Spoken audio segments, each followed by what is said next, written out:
Bonjour à tous. Avant de commencer, n'oubliez pas de liker, de vous abonner à la chaîne et de laisser un commentaire pour nous dire d'où vous venez et à quelle heure vous regardez cette vidéo.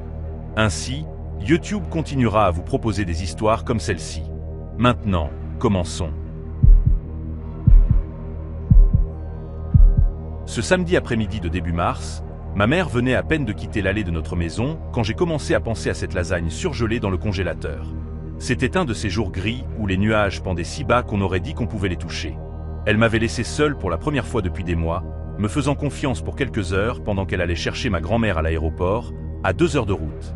À 13 ans, après avoir terminé le collège et entamé ma première année de lycée, je me sentais prêt à prouver que je pouvais être responsable.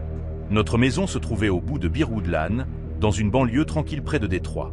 Une maison coloniale à 2 étages, peinte en bleu écaillé, avec une cuisine qui n'avait pas été rénovée depuis les années 80. Mon père était parti l'année précédente, et l'argent était compté. C'est pourquoi la moitié de nos appareils était maintenue en vie par du ruban adhésif et des prières. Le micro-ondes en faisait partie. Je savais qu'il avait des problèmes. Nous le savions tous. 6 semaines plus tôt, il avait commencé à étinceler. De petits éclairs bleus qui crépitaient derrière la porte envers chaque fois qu'on chauffait quelque chose plus de 2 minutes. Ma mère disait qu'elle le remplacerait. Elle promettait que le prochain chèque de paie serait le bon, mais quelque chose surgissait toujours. La voiture avait besoin de nouveaux freins. Le filtre de la chaudière devait être changé. La vie exigeait son dû, et le micro-ondes restait là, sur ce comptoir en stratifié fissuré, bourdonnant et étincelant comme une bombe à retardement que personne ne voulait reconnaître. Elle m'avait répété 100 fois d'utiliser le four à la place, d'être patient et d'attendre 20 minutes de plus pour que la nourriture chauffe correctement. Mais ce samedi-là, debout dans la cuisine avec l'estomac qui grondait et 6 heures de jeux vidéo qui m'appelaient, la patience semblait un concept étranger. Le four me semblait si lent, si inutile, alors que le micro-ondes était là, prêt à me donner un repas chaud en 5 minutes. J'ai sorti la lasagne du congélateur, un plateau familial enveloppé de plastique, avec des instructions imprimées en minuscules lettres bleues sur l'emballage en carton. Les instructions pour le four indiquaient de préchauffer à 190 degrés Celsius, d'enlever le film plastique et de cuire pendant 45 minutes. 45 minutes. C'était presque 1 heure de ma vie gaspillée à attendre de la nourriture alors que je pouvais être dans ma chambre, manette en main, à avancer dans la nouvelle campagne dont mon ami Brett ne cessait de parler depuis 1 semaine. Les instructions pour le micro-ondes étaient plus simples, plus attrayantes. Percer le film, chauffer à puissance maximale pendant 8 minutes, laisser reposer 2 minutes. Je suis resté là, dans la cuisine, à me disputer intérieurement pendant peut-être 30 secondes. J'ai pensé aux étincelles, à la voix de ma mère me disant de faire attention, à toutes les raisons pour lesquelles c'était une mauvaise idée. Puis j'ai pensé à la faim qui me tenaillait, aux étincelles qui n'avaient jamais vraiment fait de mal, à toutes les fois où j'avais utilisé le micro-ondes depuis qu'il avait commencé à faire des siennes, sans qu'il ne se passe rien de grave. Le film plastique a fait un pop satisfaisant quand je l'ai percé avec une fourchette. J'ai glissé le plateau sur le plateau tournant en verre et j'ai programmé 8 minutes, regardant les chiffres vers s'allumer contre le boîtier en plastique beige. Pendant la première minute, tout semblait normal. Le plateau tournait lentement, le ventilateur bourdonnait, et je pouvais voir le givre sur la lasagne commencer à fondre en petites flaques à la surface. Je me suis appuyé contre le comptoir et j'ai sorti mon téléphone, faisant défiler les messages de Brett sur des conseils de stratégie pour le jeu. Je lisais quelque chose sur l'emplacement d'une arme secrète quand j'ai entendu le premier crépitement. Il était plus fort que d'habitude, un clac sec qui m'a fait lever les yeux de mon écran. À travers la porte du micro-ondes, j'ai vu un éclair de lumière bleue près du coin arrière, là où le magnétron se trouvait derrière la paroi intérieure. J'aurais dû l'arrêter tout de suite. J'aurais dû appuyer sur annuler et accepter que l'univers essayait de me dire quelque chose. Au lieu de cela, je me suis contenté de regarder, me disant que tout irait bien. Ça allait toujours bien. Le deuxième crépitement s'est accompagné d'un son que je n'avais jamais entendu auparavant. Un pop sifflant et humide, comme du bacon qui tombe sur une poêle brûlante. Une langue de flamme orange s'est enroulée depuis un endroit derrière le plateau tournant, léchant le film plastique qui recouvrait ma lasagne. Pendant un instant, je l'ai simplement fixé, mon cerveau refusant de traiter ce que mes yeux voyaient.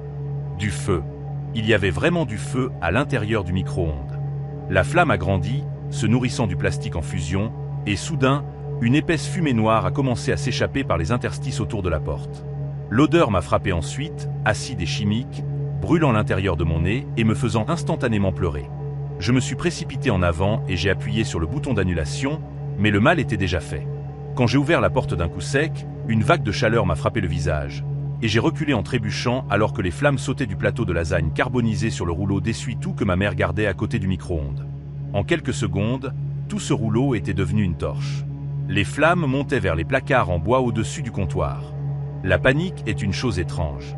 Elle éteint la partie logique de votre cerveau et vous laisse agir par pur instinct, ce qui semble utile jusqu'à ce que vous réalisiez que vos instincts sont terribles. Ma première pensée n'a pas été d'appeler le 911.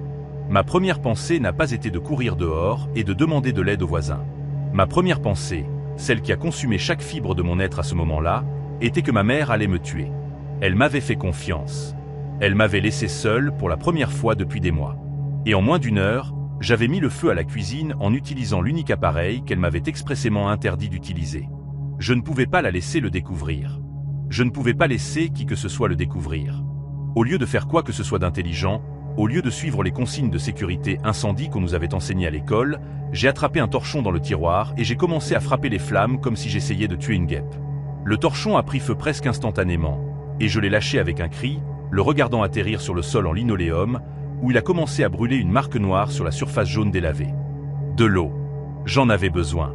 Je me suis retourné et j'ai attrapé la plus grande casserole que j'ai pu trouver dans le placard à côté de la cuisinière. Un truc lourd en acier inoxydable que ma mère utilisait pour faire des spaghettis. Je l'ai glissé sous le robinet et j'ai tourné le bouton à fond, regardant l'eau remplir la casserole avec une lenteur agonisante, tandis que derrière moi, le feu crépitait et grandissait. Les placards étaient maintenant entièrement enflammés, le vieux bois sec ayant absorbé des décennies de graisse de cuisson, et les flammes se propageaient sur le plafond en une vague roulante d'orange et de noir. Le détecteur de fumée s'est enfin réveillé, hurlant son alarme perçante qui me transperçait le crâne comme un outil de dentiste. J'ai sorti la casserole de l'évier, l'eau débordait sur les côtés et trempant mes chaussettes, et je l'ai jetée à la base des flammes avec toute la force que j'avais.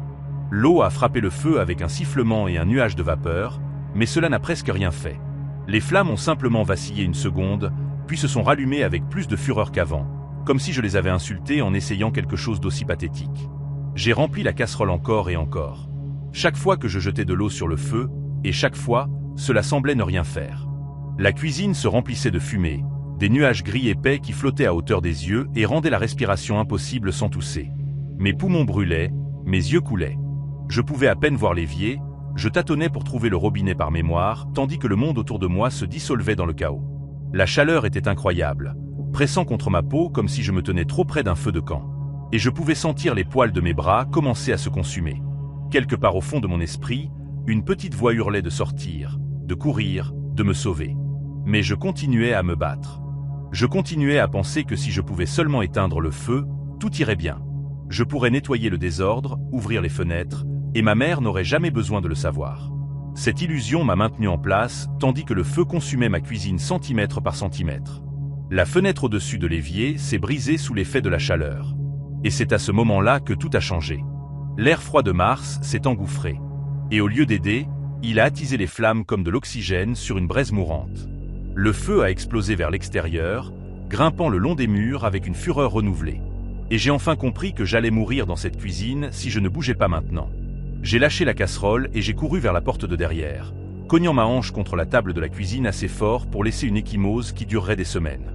Mes doigts, glissants de sueur et tremblants, ont eu du mal à saisir le verrou métallique.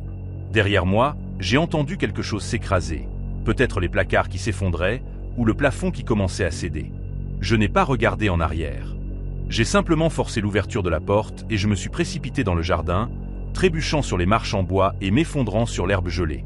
Le froid m'a frappé comme une gifle, choquant après l'incendie dont je venais de m'échapper, et je suis resté là, haletant et crachant du mucus noir tandis que la fumée s'échappait de ma maison en colonnes épaisses et sombres qui montaient vers le ciel gris. Je ne sais pas combien de temps je suis resté là avant d'entendre les cris. Cela a peut-être été des secondes, peut-être une minute, mais soudain, une voix a percé le rugissement du feu et les sifflements dans mes oreilles. C'était Monsieur Callahan, le voisin, un pompier à la retraite qui passait la plupart de ses journées à s'occuper de son potager et à crier après les enfants qui traversaient sa pelouse. Il est arrivé en courant sur le côté de la maison, le visage pâle et les yeux écarquillés, vêtu d'une robe de chambre en flanelle et de pantoufles, comme s'il regardait la télévision quand le monde a pris feu. Il m'a attrapé par les épaules et m'a relevé, hurlant des questions que je pouvais à peine comprendre. Y avait-il quelqu'un d'autre à l'intérieur ? Étais-je blessé ? Qu'est-ce qui s'était passé ? J'ai essayé de répondre, j'ai essayé de former des mots, mais tout ce qui est sorti a été une toux rauque et un sanglot qui s'est arraché de quelque part au fond de ma poitrine. Il m'a à moitié porté à travers la cour, loin de la maison, et m'a déposé sur le trottoir avant de sprinter vers sa propre maison, criant quelque chose à propos d'appeler le 911 et de vérifier les Delgato de l'autre côté. Les camions de pompiers sont arrivés 7 minutes plus tard, bien que cela m'ait semblé des heures. À ce moment-là, tout le rez-de-chaussée de notre maison était en feu, des flammes jaillissant des fenêtres de la cuisine et léchant le deuxième étage où se trouvait ma chambre. J'étais assis sur le trottoir, enveloppé dans une couverture de laine rugueuse que quelqu'un avait drapée sur mes épaules, regardant les pompiers en tenue lourde traîner des tuyaux à travers notre pelouse et projeter des milliers de litres d'eau sur ce qui était autrefois mon foyer. Les Delgato se tenaient dans leur allée, un jeune couple avec un bébé qui avait emménagé il y a seulement 6 mois, regardant avec horreur les braises flotter vers leur toit, et les pompiers s'affairaient à mouiller leurs revêtements pour empêcher le feu de se propager. J'ai vu la femme serrer leur fille contre sa poitrine, des larmes coulant sur son visage, et quelque chose en moi s'est brisé. Ce bébé aurait pu mourir. Ces gens auraient pu tout perdre à cause de moi, parce que je voulais gagner 40 minutes sur une lasagne surgelée. Parce que j'étais trop impatient, trop stupide, trop désespéré pour cacher mon erreur, pour faire ce qu'il fallait et appeler à l'aide quand j'en avais encore l'occasion. Ma mère est arrivée au moment où les pompiers déclarèrent le feu maîtrisé. Elle est descendue en trompe Birwoodland dans sa vieille Subaru, ma grand-mère sur le siège passager, l'air terrifié. Et avant même que la voiture ne soit complètement arrêtée, elle était sortie du siège du conducteur et courait vers moi. J'attendais de la colère. J'attendais des cris. J'attendais qu'elle exige de savoir ce que j'avais fait, qu'elle me secoue et me demande comment j'avais pu être aussi stupide. Au lieu de cela, elle s'est simplement laissée tomber à genoux sur le trottoir mouillé et m'a serré dans ses bras si fort que je pouvais à peine respirer, sanglotant dans mes cheveux imprégnés de fumée, répétant encore et encore que j'allais bien, que j'étais vivant, que rien d'autre n'avait d'importance. Je me suis effondré complètement, avouant tout entre les sanglots haletants. Le micro-ondes, les étincelles, la lasagne, mes tentatives pathétiques pour éteindre le feu au lieu d'appeler à l'aide. Elle m'a simplement serré plus fort et m'a dit que nous allions nous en sortir, que nous allions traverser cela ensemble, que les maisons pouvaient être reconstruites, mais que je ne pouvais pas être remplacé. Cela m'a fait pleurer encore plus fort, parce que je savais que je ne méritais pas une telle grâce. Nous avons presque tout perdu ce jour-là. Le feu a ravagé tout le rez-de-chaussée et causé tant de dégâts de fumée et d'eau au deuxième étage que la plupart de nos affaires étaient irrécupérables. Les photos de mariage de ma mère, parties. La couverture de ma grand-mère, qui était dans la famille depuis 4 générations, partie. Tous mes jeux vidéo, mes vêtements, mes livres, chaque souvenir physique de mon enfance, partie. L'assurance a couvert une partie, mais pas assez. Et nous avons passé les 8 mois suivants à vivre dans un petit appartement de 2 chambres pendant que la maison était reconstruite. Mon père, qui nous avait à peine parlé depuis le divorce, est réellement venu nous aider. Il a pris des congés pour trier les décombres avec ma mère, sauvant ce qui pouvait encore l'être. Et pendant un moment, cela a presque ressemblé à une famille à nouveau. Les Delgato m'ont finalement pardonné. Leur maison a survécu avec seulement des dégâts mineurs sur le revêtement. Et Rosa, c'est comme ça que s'appelait la femme, je l'ai appris plus tard, nous a apporté des plats chaque semaine pendant que nous étions dans cet appartement. Je pouvais à peine la regarder dans les yeux pendant des mois, mais elle ne m'a jamais fait sentir comme le monstre que je savais être. Cela fait 11 ans. J'ai 24 ans maintenant, je travaille comme électricien, et je pense à ce jour plus souvent que je ne voudrais l'admettre. Je ne peux toujours pas utiliser un micro-ondes sans le surveiller obsessionnellement, sans rester là à regarder à travers la porte en verre pour détecter le moindre signe de problème. L'odeur de plastique brûlé me donne la nausée. Les alarmes incendie me plongent dans une spirale d'anxiété qui met des heures à se dissoudre. Mais voici ce que j'ai appris ce jour-là. La leçon qui s'est gravée dans mon cerveau avec toutes ces autres cicatrices. Demander de l'aide n'est pas un signe de faiblesse. Admettre une erreur n'est pas un échec.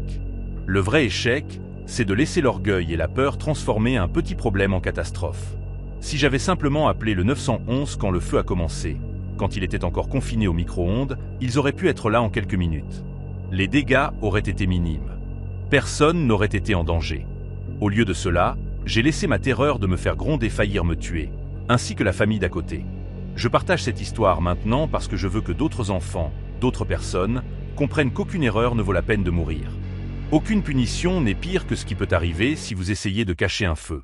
Quand les choses tournent mal, avalez votre fierté et demandez de l'aide. Cela pourrait bien vous sauver la vie. Novembre 2012. Je me trouvais dans un bus Greyhound à 2 heures du matin, sur une autoroute qui s'étendait comme un ruban noir sous les lumières fluorescentes d'une aire de repos. Je faisais le trajet de Philadelphie à quelque part dans l'État de New York, à la poursuite d'un entretien d'embauche qui promettait un nouveau départ après la rupture de mes fiançailles, 3 mois avant ce qui aurait dû être mon jour de mariage. Ma promotion de l'université était déjà passée à autre chose, hypothèque et bébé. Et me voilà, 26 ans selon mon permis de conduire, mais me sentant centenaire, traînant une seule valise et un cœur rempli d'un optimisme désespéré dans un bus à moitié vide qui sentait le diesel et les restes de fast-food d'un inconnu. Le chauffeur m'a à peine jeté un coup d'œil avant de me faire signe de m'asseoir à l'arrière, où les lumières au plafond clignotaient d'une lueur jaune maladive qui donnait à tout le monde l'air de se remettre de quelque chose de terrible. J'ai choisi une place près de la fenêtre, à mi-chemin, et j'ai pressé mon front contre la vitre froide, regardant la skyline de Philadelphie se réduire en une traînée de lumière derrière nous. Elle est montée à l'arrêt de Harrisburg, vers 3h30 du matin, alors que mes paupières commençaient à s'alourdir et que les quelques autres passagers s'étaient déjà abandonnés à un sommeil inconfortable. Je l'ai remarquée immédiatement parce qu'elle se déplaçait avec une lenteur délibérée, comme quelqu'un qui avait tout son temps et voulait que vous le sachiez. Elle avait peut-être 60 ans, avec des cheveux argentés tirés en un chignon serré et des yeux bleu pâle qui semblaient presque incolores sous les lumières tamisées du bus. Elle portait un cardigan tricoté main de la couleur de rose séché et transportait un grand panier en osier couvert d'un tissu à carreaux, le genre qu'on voit dans les vieilles peintures de pique-nique à la campagne. Quand elle s'est arrêtée à ma rangée et m'a souri, j'ai automatiquement enlevé mon sac de la place vide à côté de moi, comme on le fait quand on a été élevé pour être poli, même quand chaque partie de soi veut juste qu'on la laisse tranquille. Elle s'est installée à côté de moi avec un soupir doux, arrangeant son panier sur ses genoux avec des mouvements soignés, presque cérémoniels, puis s'est tournée vers moi avec une chaleur qui semblait répétée, comme si elle avait pratiqué ce sourire devant un miroir jusqu'à ce qu'il paraisse assez naturel. « Je m'appelle Dorothy », m'a-t-elle dit dans les 5 premières minutes. Elle se rendait chez son petit-fils à Syracuse pour son anniversaire. Elle m'a posé des questions avec une persistance douce qui rendait difficile de donner des réponses courtes. Où allais-je? Que faisais-je dans la vie? Avais-je de la famille qui m'attendait à l'autre bout? Je me suis surpris à lui parler de l'entretien d'embauche, du poste en marketing dans une petite entreprise qui m'avait semblé une bouée de sauvetage quand l'email était arrivé dans ma boîte de réception 2 semaines plus tôt. Elle écoutait avec la tête légèrement inclinée sur le côté, faisant ces petits sons d'acquiescement que font les grands-mères quand elles veulent que vous sachiez qu'elles prêtent attention. Il y avait quelque chose d'hypnotique à lui parler dans ce bus sombre, avec le moteur qui grondait sous nous et les éclairs occasionnels des phares des camions qui passaient, illuminant ses traits pâles. Elle m'a tapoté la main à un moment donné et m'a dit que j'avais l'air d'une jeune femme charmante, que de bonnes choses arrivaient sûrement sur mon chemin. Et je me souviens avoir ressenti un étrange mélange de réconfort et de malaise, comme quand un inconnu se tient un peu trop près de vous dans un ascenseur. Environ 1 heure après le début de notre conversation, Dorothy a soulevé le tissu à carreaux de son panier et a révélé des rangées de petites pâtisseries enveloppées dans du papier sulfurisé, chacune dorée et luisante de ce qui semblait être un glaçage au miel. Elle m'a dit qu'elle les avait cuisinées pour son petit-fils, mais qu'elle en avait fait beaucoup trop, que ses yeux étaient toujours plus grands que ce que sa cuisine pouvait contenir, et elle a ri de sa propre blague avec un son cristallin qui semblait trop délicat pour son âge. Elle a pressé une des pâtisseries dans ma main avant que je ne puisse refuser, insistant sur le fait que j'avais l'air affamé, qu'une jeune femme voyageant seule à cette heure avait besoin de quelque chose de sucré pour garder le moral. La pâtisserie était encore légèrement tiède, ce qui aurait dû me sembler étrange étant donné qu'elle était montée dans le bus plus d'1 heure auparavant, mais mon estomac a grondé à sa vue, et mon cerveau était embrumé par la fatigue. J'en ai pris une bouchée par politesse, et le goût a envahi ma bouche. Du miel, des amandes, et quelque chose d'autre en dessous, quelque chose de floral et d'amer que je n'arrivais pas à identifier. Dorothy m'a regardé mâcher avec une intensité qui a duré 1 seconde de trop avant que son visage ne se détende à nouveau dans cette chaleur grand-maternelle répétée. Et elle m'a dit de tout finir, que j'avais besoin de mes forces pour mon grand entretien. La première vague m'a frappé environ 20 minutes plus tard. Une lourdeur douce qui a commencé derrière mes yeux et s'est lentement répandue dans mon crâne comme du sirop chaud. J'ai pensé que c'était juste la fatigue qui me rattrapait enfin, le poids accumulé des nuits sans sommeil passé à pleurer sur les acomptes de mariage que je ne récupérerais jamais et les appartements que je ne pouvais plus me permettre seul. Mes membres ont commencé à me sembler lointains, comme s'ils appartenaient à quelqu'un d'autre et que je les empruntais juste pour la nuit. La vitre contre ma tempe semblait pulser avec la vibration du bus, et les lumières passagères sur l'autoroute ont commencé à laisser de longues traînées dans ma vision, comme des comètes au ralenti. J'ai essayé de me redresser, de chasser ce qui m'attirait vers le bas, mais mon corps a refusé de coopérer à cette simple commande. La voix de Dorothy m'a atteinte à travers ce qui semblait être des couches de coton, me demandant si je me sentais bien, si peut-être je devrais fermer les yeux un moment. Sa main a trouvé mon épaule et m'a guidé doucement, jusqu'à ce que ma tête repose contre le dossier du siège. Et la dernière chose que j'ai vue clairement a été son visage planant au-dessus de moi. Ce sourire toujours en place, mais ses yeux maintenant vifs et attentifs, me regardant de la manière dont un chat observe un oiseau aux ailes brisées. Je ne sais pas combien de temps j'ai dérivé dans cet étrange demi-sommeil, cet endroit où l'on est conscient du monde autour de soi, mais sans pouvoir vraiment l'atteindre. Les sons me parvenaient déformés et fragmentés. Le grondement du moteur, une toux occasionnelle de quelque part derrière nous, et sous tout cela, un murmure bas que j'ai lentement réalisé être la voix de Dorothy. Elle ne me parlait plus. J'ai forcé mes yeux à s'ouvrir juste assez pour voir à travers mes cils sans qu'elle ne remarque que j'étais consciente, et j'ai vu qu'elle était penchée vers l'allée, ses lèvres bougeant près de l'oreille de quelqu'un. Le chauffeur. Il avait quitté son siège à un moment donné. Le bus devait s'être arrêté, bien que je n'en ai aucun souvenir. Et il était accroupi dans l'allée à côté de Dorothy, la tête penchée vers la sienne, comme s'il partageait des secrets lors d'une réunion paroissiale. J'ai attrapé des fragments de mots, des morceaux de conversation qui n'avaient aucun sens pour mon esprit drogué. L'âge parfait. La route de service après la sortie 47. Le chauffeur a hoché la tête une fois, 2 fois, puis ses yeux se sont tournés vers moi pendant une seconde. Et à ce moment-là, j'ai vu quelque chose qui a brûlé à travers le brouillard dans mon cerveau. Il ne vérifiait pas si j'étais confortable. Il vérifiait si j'étais suffisamment inconsciente. La panique est une chose étrange quand votre corps ne vous permet pas de l'exprimer. Mon cœur battait contre mes côtes. Je pouvais le sentir cogner comme un poing essayant de percer une porte verrouillée. Mais extérieurement, je suis resté immobile, molle, ma respiration lente et superficielle. Le chauffeur est retourné à son siège, et le bus a repris sa route. Mais quelque chose avait changé. Le rythme régulier de l'autoroute avait disparu, remplacé par des routes plus rugueuses. Les bosses occasionnelles qui faisaient osciller ma tête contre le siège d'une manière qui aurait été douloureuse si j'avais pu ressentir la douleur correctement. À travers la fenêtre, j'ai pu voir que les lumières avaient disparu. Plus de camions qui passent ou de fermes lointaines, juste l'obscurité pressée contre la vitre comme une chose vivante. Dorothy murmurait doucement à côté de moi, une mélodie sans ton qui aurait pu être une berceuse dans un autre contexte, mais qui ici, à ce moment, ressemblait à quelque chose qu'on entendrait dans un cauchemar dont on ne peut se réveiller. J'ai essayé de bouger mes doigts, juste un frémissement, juste quelque chose pour me prouver que j'existais encore dans ce corps inutile.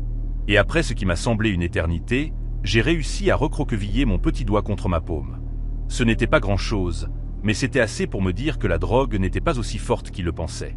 Ou peut-être que je n'avais pas assez mangé de cette pâtisserie.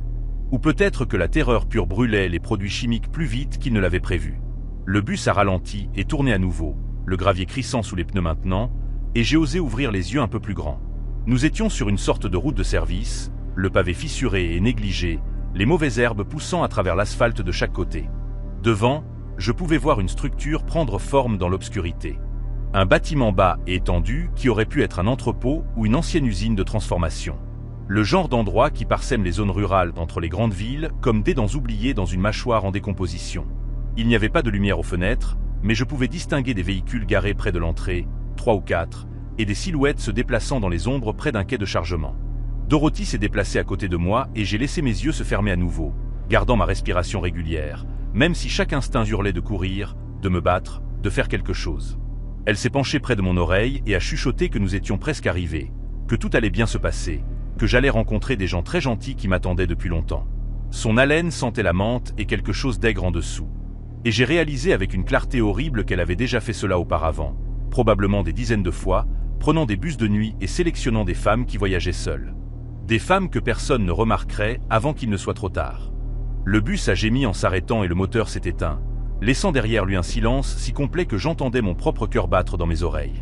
Dorothy s'est levée, lissant son cardigan avec ses mains soigneuses, et a appelé quelque chose au chauffeur à propos de l'aider avec le colis. Ce mot, colis, m'a frappé comme de l'eau glacée, coupant à travers le brouillard restant avec une efficacité brutale. Je n'étais pas une passagère pour elle, pas une personne, juste une marchandise à livrer et à oublier. À travers mes yeux à peine ouverts, j'ai regardé Dorothy se lever et se diriger vers l'avant du bus. Son panier en osier était resté sur le siège comme un accessoire qui avait servi son but. Le chauffeur était déjà dehors. J'ai entendu ses pas sur le gravier, puis des voix masculines, au moins 2, parlant à voix basse que je ne pouvais pas distinguer. C'était ma seule chance. Je le savais avec une certitude qui venait de quelque part de primitif, de quelque part sous la pensée ou la raison. Si je les laissais m'emmener hors de ce bus, si je les laissais m'emmener à l'intérieur de ce bâtiment, je ne reverrais jamais la lumière du jour. Ma mère passerait des années à se demander ce qui était arrivé à sa fille, à déposer des signalements de personnes disparues qui n'aboutiraient à rien, à s'accrocher à un espoir qui se transformerait lentement en chagrin. Je ne pouvais pas laisser cela arriver.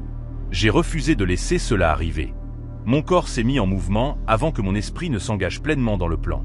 Un instinct de survie désespéré a pris le dessus sur les produits chimiques encore lents dans mon sang.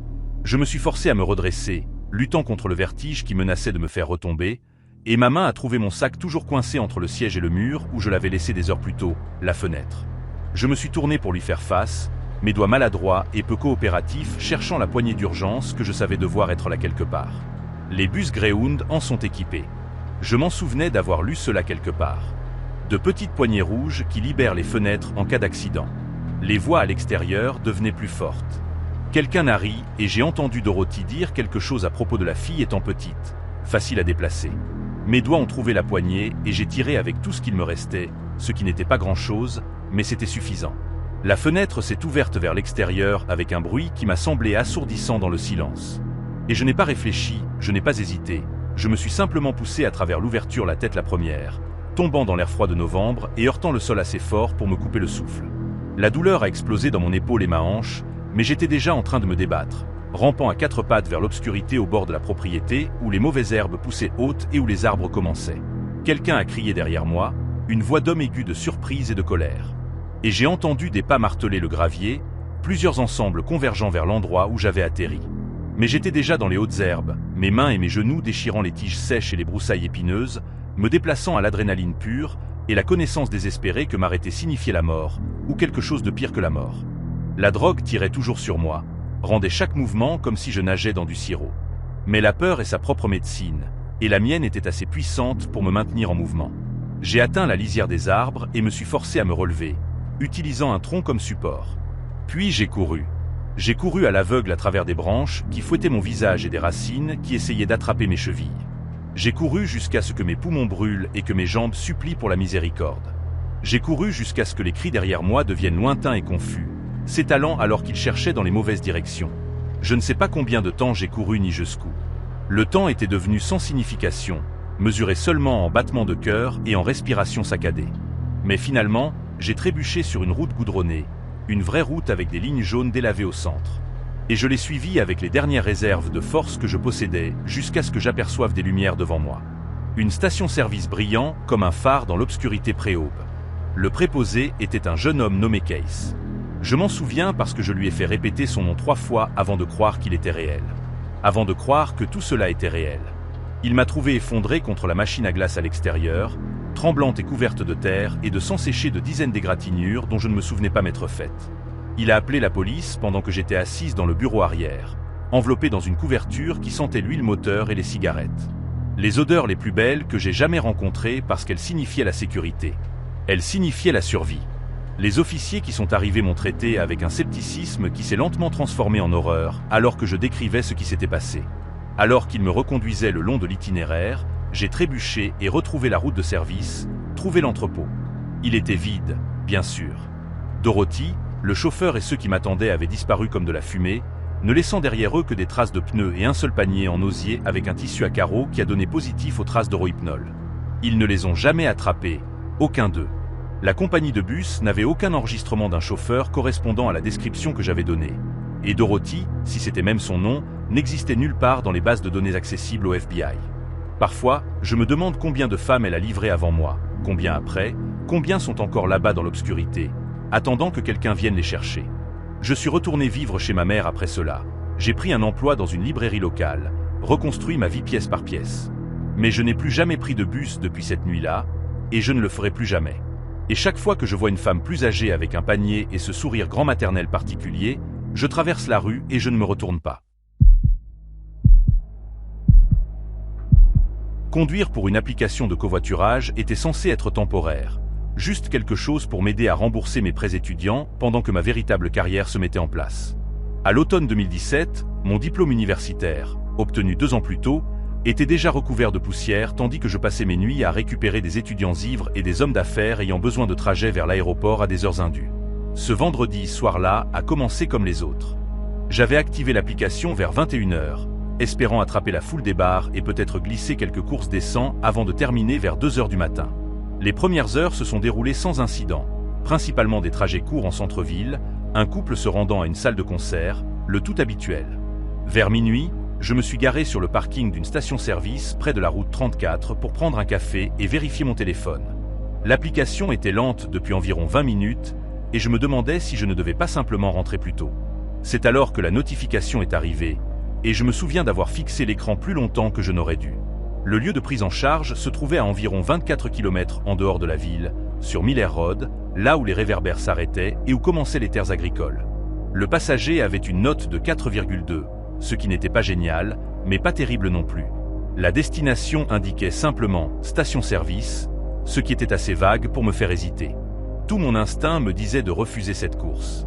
24 km à l'aller, c'était 24 km au retour, sans garantie d'une autre course. Et cette portion de route n'était rien d'autre que des champs de maïs et des fermes occasionnelles aux lumières toujours éteintes. Mais voici le problème avec le covoiturage. Votre taux d'acceptation compte. Trop de courses refusées, et l'algorithme commence à vous pénaliser, vous envoyant moins de demandes, vous reléguant en bas d'une liste invisible. J'avais déjà ignoré 2 courses plus tôt dans la soirée à cause de mauvais pressentiments, et je ne pouvais pas me permettre une autre pénalité. Alors, j'ai accepté la demande, terminé mon café en 3 gorgées, et commencé à conduire vers le genre d'obscurité qui rend vos phares inadéquats. Le trajet jusqu'à Miller Road a pris environ 25 minutes. Et à chaque kilomètre, le monde semblait se réduire à ma voiture et à ce que les phares pouvaient atteindre. Aucun autre véhicule, aucune maison avec des lumières de porche allumées, juste des étendues plates de terres agricoles entrecoupées de temps en temps par des groupes d'arbres qui ressemblaient à des taches noires sur un ciel légèrement moins noir. Mon GPS me disait de continuer tout droit. Et je me souviens d'avoir pensé à quel point il était étrange que quelqu'un demande une course depuis cet endroit. Il n'y avait ni bar ni restaurant, rien qui puisse expliquer pourquoi une personne se retrouverait coincée à cet endroit précis à près de 1h du matin. Quand j'ai finalement approché du lieu de prise en charge, j'ai d'abord vu la voiture. Une berline sombre, peut-être une Nissan ou une Toyota, difficile à dire dans l'obscurité, garée sur le bas-côté en gravier avec ses feux de détresse clignotant en orange. Un homme se tenait à côté, illuminé par mes phares qui approchaient, et il a levé une main en un geste décontracté, comme si nous étions de vieux amis qui se retrouvaient pour déjeuner. Je me suis garé à côté de lui et j'ai baissé la vitre passager. Il avait peut-être 40 ou 45 ans, avec une calvitie naissante et un visage ordinaire en tout point. Le genre de visage que l'on oublie 5 minutes après l'avoir vu. Il portait une veste sombre sur une chemise à carreaux, un jean et des bottes de travail. Rien de remarquable.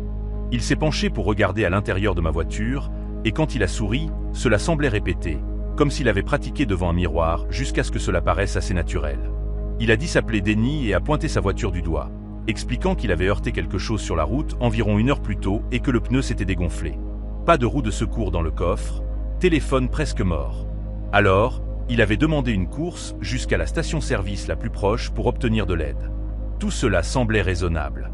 Les crevaisons arrivent tout le temps. Les gens se retrouvent en panne sur des routes désertes chaque nuit.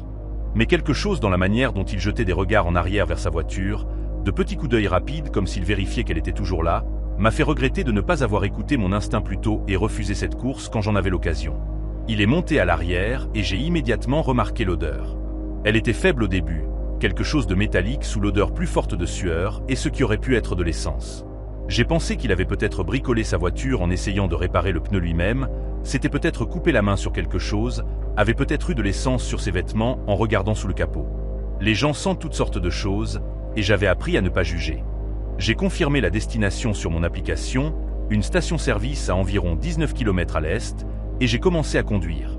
Pendant les premières minutes, Denny n'a pas beaucoup parlé. Il était assis derrière moi, pas directement derrière le siège du conducteur, mais un peu sur la droite, de sorte que je pouvais le voir dans le rétroviseur si je l'ajustais légèrement. Il regardait par la fenêtre l'obscurité qui défilait, ses doigts tapant un rythme irrégulier sur son genou.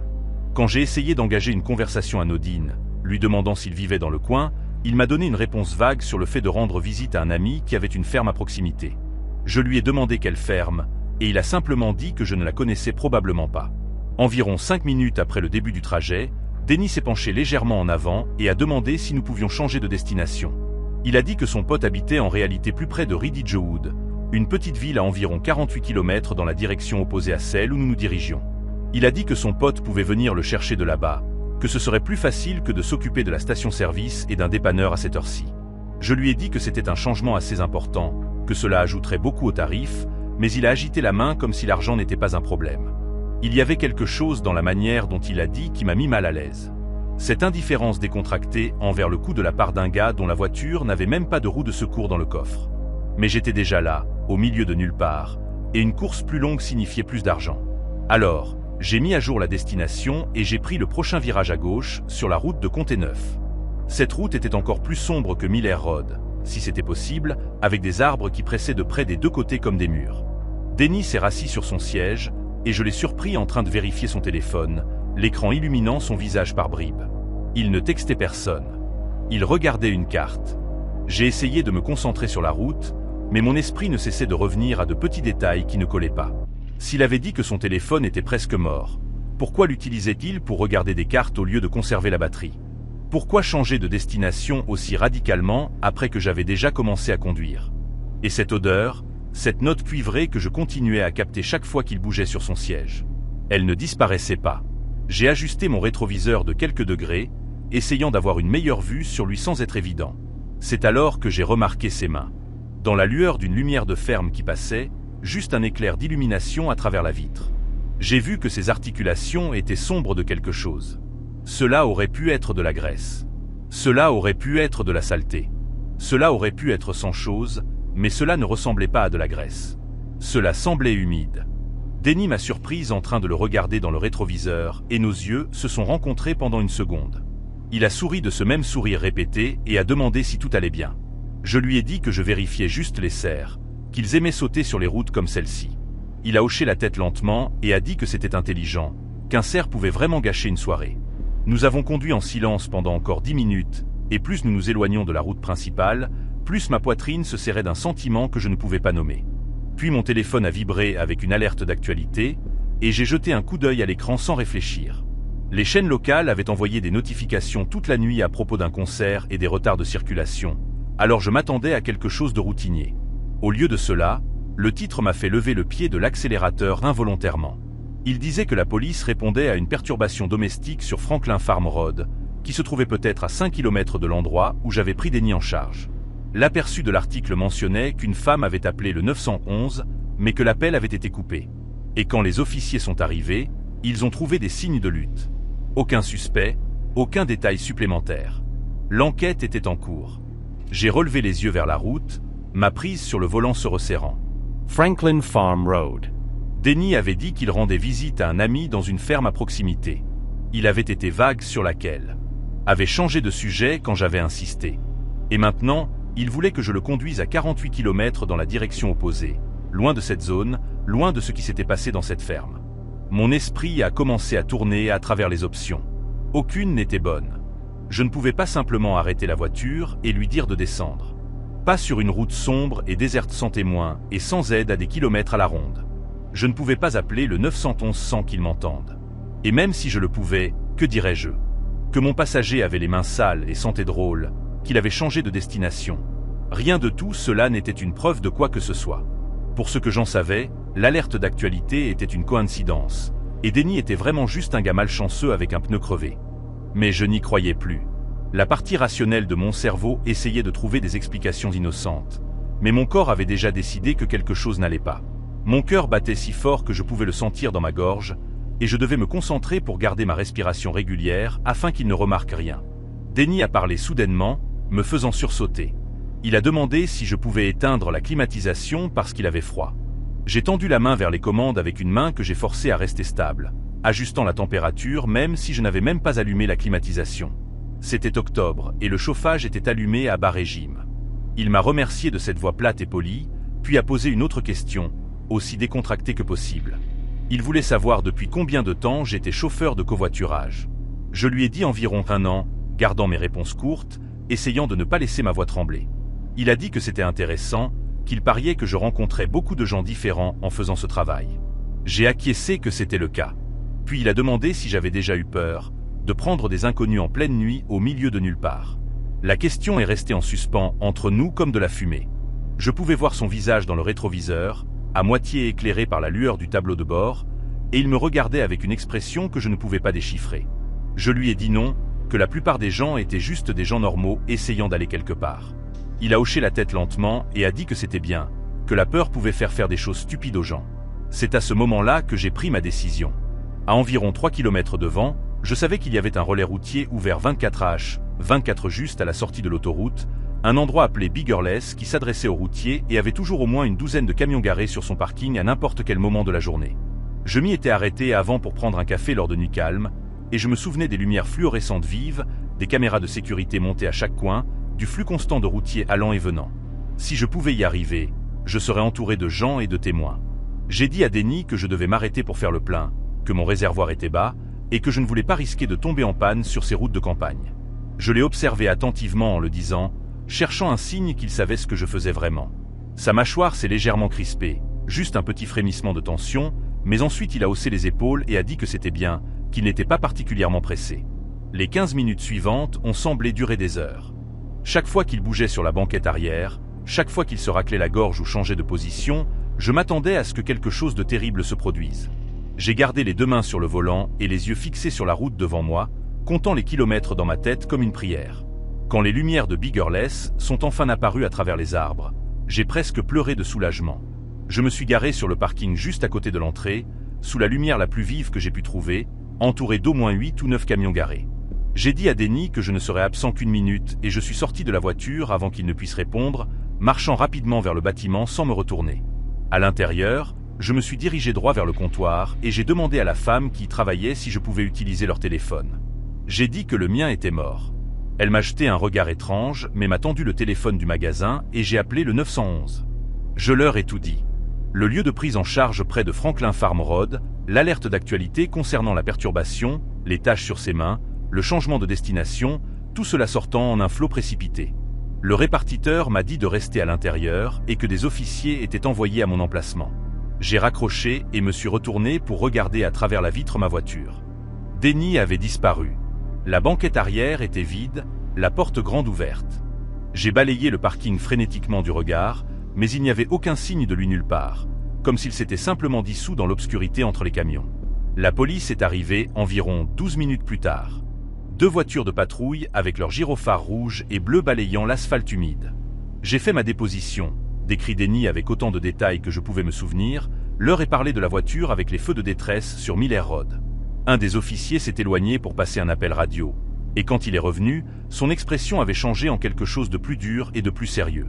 Il m'a dit que la perturbation sur Franklin Farm Road avait été classée comme quelque chose de pire. Une femme nommée Constance Puy, 41 ans, avait été retrouvée morte dans sa cuisine par les officiers intervenants. Son mari, Denny Puy, était recherché pour interrogatoire. L'officier m'a montré une photo sur son téléphone, une photo de permis de conduire, et mon estomac s'est retourné quand j'ai reconnu ces traits ordinaires et oubliables, ce visage que j'avais regardé dans mon rétroviseur pendant la dernière heure. Ils ont trouvé sa voiture sur Miller Road, exactement comme je l'avais dit. Et dans le coffre, enveloppé dans une bâche en plastique, ils ont trouvé un couteau de chasse et un sac à main de femme avec l'identité de Constance Puy à l'intérieur. Il avait utilisé ma voiture pour s'échapper, pour mettre de la distance entre lui et ce qu'il avait fait à sa femme, et j'avais failli le conduire jusqu'à la liberté. Ils ont attrapé Denny puis 3 jours plus tard dans une gare routière du New Jersey en train d'acheter un billet pour un endroit lointain. Il a été condamné pour meurtre au second degré le printemps suivant et a écopé de 25 ans de prison. J'ai suivi le procès de loin, lisant des articles en ligne, mais sans jamais assister en personne. Je ne pouvais pas me résoudre à m'asseoir dans cette salle d'audience et à le regarder à nouveau. J'ai arrêté de conduire pour l'application de covoiturage la même semaine et je n'y suis jamais retourné. J'ai pris un emploi dans un entrepôt qui payait moins mais me permettait de dormir la nuit. Parfois, je repense encore à ce trajet, à quel point j'ai frôlé le fait de devenir une autre partie de son histoire au lieu d'être simplement un témoin. Je pense à quel point j'ai failli ignorer mes instincts parce que je m'inquiétais de mon taux d'acceptation, d'un algorithme qui me pénaliserait pour être prudente. Et je pense à Constance Puy, à la manière dont ces derniers instants se sont déroulés dans sa propre cuisine avec un homme qu'elle avait autrefois assez fait confiance pour l'épouser. Je ne l'ai jamais rencontrée, je n'ai même jamais vu de photo d'elle au-delà de ce qui est apparu dans les reportages, mais je la porte en moi d'une certaine manière. Chaque fois que je monte dans une voiture avec un inconnu maintenant, que je sois le conducteur ou le passager, je me souviens que des visages ordinaires peuvent cacher des ténèbres extraordinaires. Et que parfois, la seule chose qui se dresse entre vous et quelque chose de terrible, c'est la décision de faire confiance à votre instinct quand il vous dit de fuir. Ce vendredi après-midi-là était différent des autres, et pas en bien. Mes 2 parents m'avaient appelé à 10 minutes d'intervalle pour expliquer qu'ils étaient coincés au travail jusqu'à tard. Mon père avait une urgence à l'entrepôt, et ma mère couvrait pour une collègue à l'hôpital, partie malade. Ce serait donc moi et mes 2 frères et sœurs pour le dîner. Et quand ma mère m'a demandé si je pouvais m'occuper de préparer quelque chose, j'ai sauté sur l'occasion. À 16 ans, enfin digne de confiance pour une vraie tâche, pas seulement réchauffer des restes ou faire des sandwichs, mon petit frère Elliot, qui venait d'avoir 13 ans le mois précédent, rentrerait du basket vers 17h30. Ma sœur Queen était déjà en haut, en train de faire ses devoirs, les écouteurs sur les oreilles, complètement coupée du monde. J'ai décidé sur le champ que j'allais faire quelque chose d'impressionnant. Le poulet sauté à l'ail de maman. La recette qu'elle m'avait apprise au cours des dernières semaines. Je voulais prouver que je pouvais être fiable, que je grandissais, qu'il pouvait me faire confiance pour plus de responsabilités. Notre maison se trouvait dans une rue tranquille de Flagstaff, l'un de ces vieux quartiers où tout le monde vivait depuis des décennies et se connaissait par son prénom. La cuisine était petite mais efficace, chaque centimètre de comptoir servant un but précis.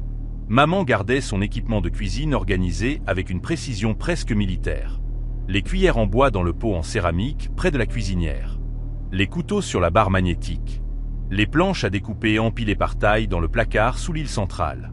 J'ai sorti la recette sur mon téléphone et j'ai commencé à rassembler ce dont j'avais besoin. Des blancs de poulet du frigo, des légumes du bac à légumes, le grand wok accroché à un crochet au-dessus de la cuisinière. Le cuiseur à riz était déjà propre, posé là, en attente. Tout semblait gérable, voire facile. Je me souviens d'avoir noué le vieux tablier qui pendait près de la porte du garde-manger, le verre avec les taches de café que papa plaisantait en disant qu'il avait l'air vintage. Il y avait cette chaleur dans ma poitrine, cette fierté de faire quelque chose de significatif pour ma famille. Je n'avais aucune idée qu'en moins d'une heure, ce sentiment se tordrait en quelque chose que j'ai encore du mal à décrire. La première erreur a été de décider de me presser. Elliot m'avait texté que l'entraînement se terminait plus tôt, ce qui signifiait qu'il serait à la maison dans 20 minutes au lieu de 45. Je voulais que tout soit prêt quand il franchirait la porte. Je voulais qu'il me voie comme capable et responsable. Alors, au lieu de prendre mon temps pour la préparation, comme maman l'avait toujours souligné, j'ai commencé à prendre des raccourcis. J'ai attrapé les légumes et j'ai commencé à les couper rapidement, sans me donner la peine de laver la planche à découper qui était posée dans l'égouttoir. Le poulet a atterri sur le comptoir sans que je vérifie si la surface était proprement nettoyée. Je bougeais vite, trop vite, sortant ustensiles, bols et ingrédients dans une danse chaotique qui aurait fait grimacer ma mère. Le wok chauffait sur la cuisinière, l'huile commençant déjà à scintiller, et j'avais encore la moitié de la préparation à faire. Cette énergie frénétique, ce besoin d'impressionner, obscurcissait chaque pensée sensée dans ma tête. J'aurais dû ralentir. J'aurais dû me rappeler que la cuisine est une question de patience, pas de vitesse. Le verre doseur en Pyrex avait toujours fait partie de notre cuisine, depuis aussi longtemps que je me souvienne. L'un de ces vieux modèles avec les lignes de mesure rouges, le genre qui semble indestructible jusqu'à ce qu'il ne le soit soudainement plus. J'avais besoin de mesurer la sauce soja et le vinaigre de riz pour la sauce. Et je l'ai attrapé dans le placard sans vraiment regarder. Quand je l'ai posé sur le comptoir un peu trop fort, j'ai entendu un son. Pas un craquement exactement, plutôt un petit ping. Le genre de bruit dont on se convainc presque qu'on l'a imaginé. J'ai jeté un coup d'œil au verre et je n'ai rien vu d'évident. Aucune fissure ou éclat visible. Alors, j'ai versé la sauce soja, puis le vinaigre, puis l'huile de sésame, faisant tourner le tout. Ce n'est que quand j'ai soulevé le verre pour verser le mélange dans un petit bol que je l'ai remarqué. Un mince éclat de verre, peut-être d'1,5 centimètre de long, posé au fond du liquide sombre. Mon cœur a fait un bond. Je l'ai pêché avec mes doigts, me coupant légèrement le pouce dans le processus, et j'ai fixé ce minuscule fragment transparent qui avait failli se retrouver dans la sauce. Presque. Puis une pensée horrible s'est insinuée. Et s'il y avait d'autres morceaux que je ne pouvais pas voir? J'ai tenu le bol à la lumière, l'inclinant d'avant en arrière, cherchant un éclat ou une étincelle qui trahirait un autre fragment caché dans le liquide sombre. La sauce était presque noire à cause de la sauce soja, impossible à voir clairement. Je me suis dit que tout irait bien, que j'avais trouvé le seul morceau, que le verre ne se brisait pas en poussière invisible. Mais mes mains n'étaient pas stables en posant le bol. La chose logique à faire aurait été de jeter la sauce et de recommencer. Nous avions plus de sauce soja, plus de vinaigre, plus de tout ce dont j'avais besoin. Cela aurait pris 5 minutes de plus, peut-être moins. Mais Elliot allait rentrer d'une seconde à l'autre, et Quinn descendrait en s'attendant à manger, et j'avais déjà perdu du temps. La sauce avait l'air bien. Elle sentait bon. J'avais enlevé le morceau que j'avais trouvé. À ce moment-là, debout seul dans la cuisine avec le wok qui sifflait derrière moi, j'ai pris une décision que je regretterais pendant très longtemps. J'ai décidé d'utiliser la sauce quand même. La cuisson elle-même s'est déroulée sans accroc, presque de manière moqueuse. Le poulet a grésillé parfaitement en touchant l'huile chaude, devenant doré à tous les bons endroits. Les légumes ont gardé leur croquant, leur couleur vive et appétissante. Quand j'ai versé la sauce sur tout, elle a enrobé chaque morceau magnifiquement, remplissant la cuisine de cette odeur familière d'ail et de gingembre qui faisait toujours sentir notre maison comme un foyer.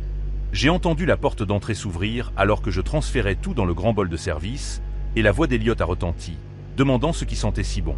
Quinn est descendu 1 minute plus tard, enlevant même ses écouteurs pour une fois, attiré par l'arôme. Ils se sont tous les deux tenus sur le seuil de la cuisine, l'air impressionné, et j'ai ressenti une vague de fierté qui a presque étouffé l'anxiété rongeante dans mon estomac. Je leur ai servi à chacun une assiette, riz d'un côté, sauté bien garni de l'autre. Nous nous sommes assis à la table de la cuisine ensemble, et alors que je regardais mon frère et ma sœur lever leurs fourchettes, quelque chose de froid et de tranchant s'est installé dans ma poitrine. Que avais-je fait? Chaque bouchée qu'ils prenaient semblait être un compte à rebours vers le désastre. Elliot engloutissait la nourriture comme le font les garçons de 13 ans, à peine en mâchant, parlant entre les bouchées d'un gars de son équipe qui ne savait pas tirer un lancer franc pour sauver sa vie. Quinn mangeait plus lentement, faisant défiler son téléphone d'une main, mais elle mangeait toujours, avalant des morceaux de poulet et de légumes qui auraient pu contenir des éclats de verre microscopiques. J'ai poussé ma propre nourriture dans mon assiette, incapable de me résoudre à en manger. Mon appétit avait complètement disparu, remplacé par cette sensation de malaise qui me tordait l'estomac chaque fois que j'entendais l'un d'eux mâcher. Je continuais à attendre que quelque chose se produise. Un cri soudain de douleur, une main volant vers la bouche, du sang. La partie rationnelle de mon cerveau insistait sur le fait que tout allait bien, que j'exagérais, qu'un minuscule éclat d'un verre doseur ne pouvait pas contaminer une batch entière de sauce. Mais l'autre partie, celle qui ne se taisait pas, me rappelait sans cesse que le verre pouvait trancher les tissus mous comme du beurre, que les coupures internes pouvaient provoquer des saignements invisibles jusqu'à ce qu'il soit trop tard. Elliot m'a demandé pourquoi je ne mangeais pas et j'ai dû inventer un mensonge sur le champ. Je lui ai dit que j'avais grignoté en cuisinant et que je n'avais pas très faim, ce qu'il a accepté sans poser de questions. Quinn n'a même pas levé les yeux de son téléphone. Il n'avait aucune idée, aucun indice que j'étais assise là à les observer comme un faucon, scrutant leur visage à la recherche du moindre signe de détresse. Chaque fois qu'Elliot s'arrêtait de mâcher, mon cœur faisait un bond. Chaque fois que Quinn buvait une gorgée d'eau, je me demandais si elle essayait de faire passer quelque chose de tranchant qui lui avait éraflé la gorge. Les minutes s'étiraient comme des heures, chacune remplie de cette tension insupportable que je ne pouvais pas libérer. J'avais envie de leur dire d'arrêter, de pousser leurs assiettes, de recracher ce qu'ils avaient dans la bouche. Mais comment aurais-je pu expliquer? Comment aurais-je pu avouer que j'avais été négligente, que j'avais mis la vitesse et l'orgueil au-dessus de leur sécurité?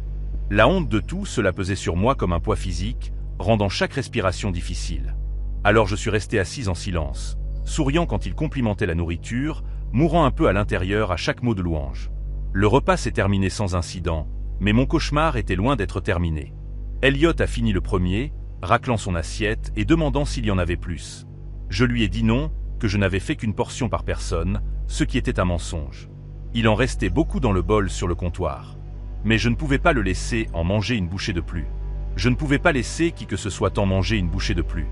Quinn a terminé quelques minutes plus tard et a porté son assiette à l'évier, me remerciant de cette manière distraite qu'elle avait avant de remonter à l'étage. Elliot s'est affalé sur le canapé et a allumé la télévision, complètement inconscient de la guerre qui faisait rage dans ma tête.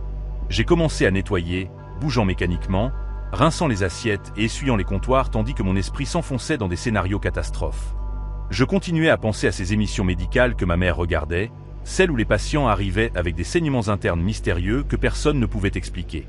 Je pensais à la manière dont les éclats de verre pouvaient se loger dans la paroi de l'estomac, dans les intestins, coupant lentement de l'intérieur. Chaque histoire d'horreur médicale que j'avais entendue me revenait en mémoire. Chacune plus terrifiante que la précédente. J'ai jeté les restes du sauté. Tout. J'ai raclé le bol de service dans la poubelle et l'ai enterré sous des essuie-tout pour que personne ne le voie.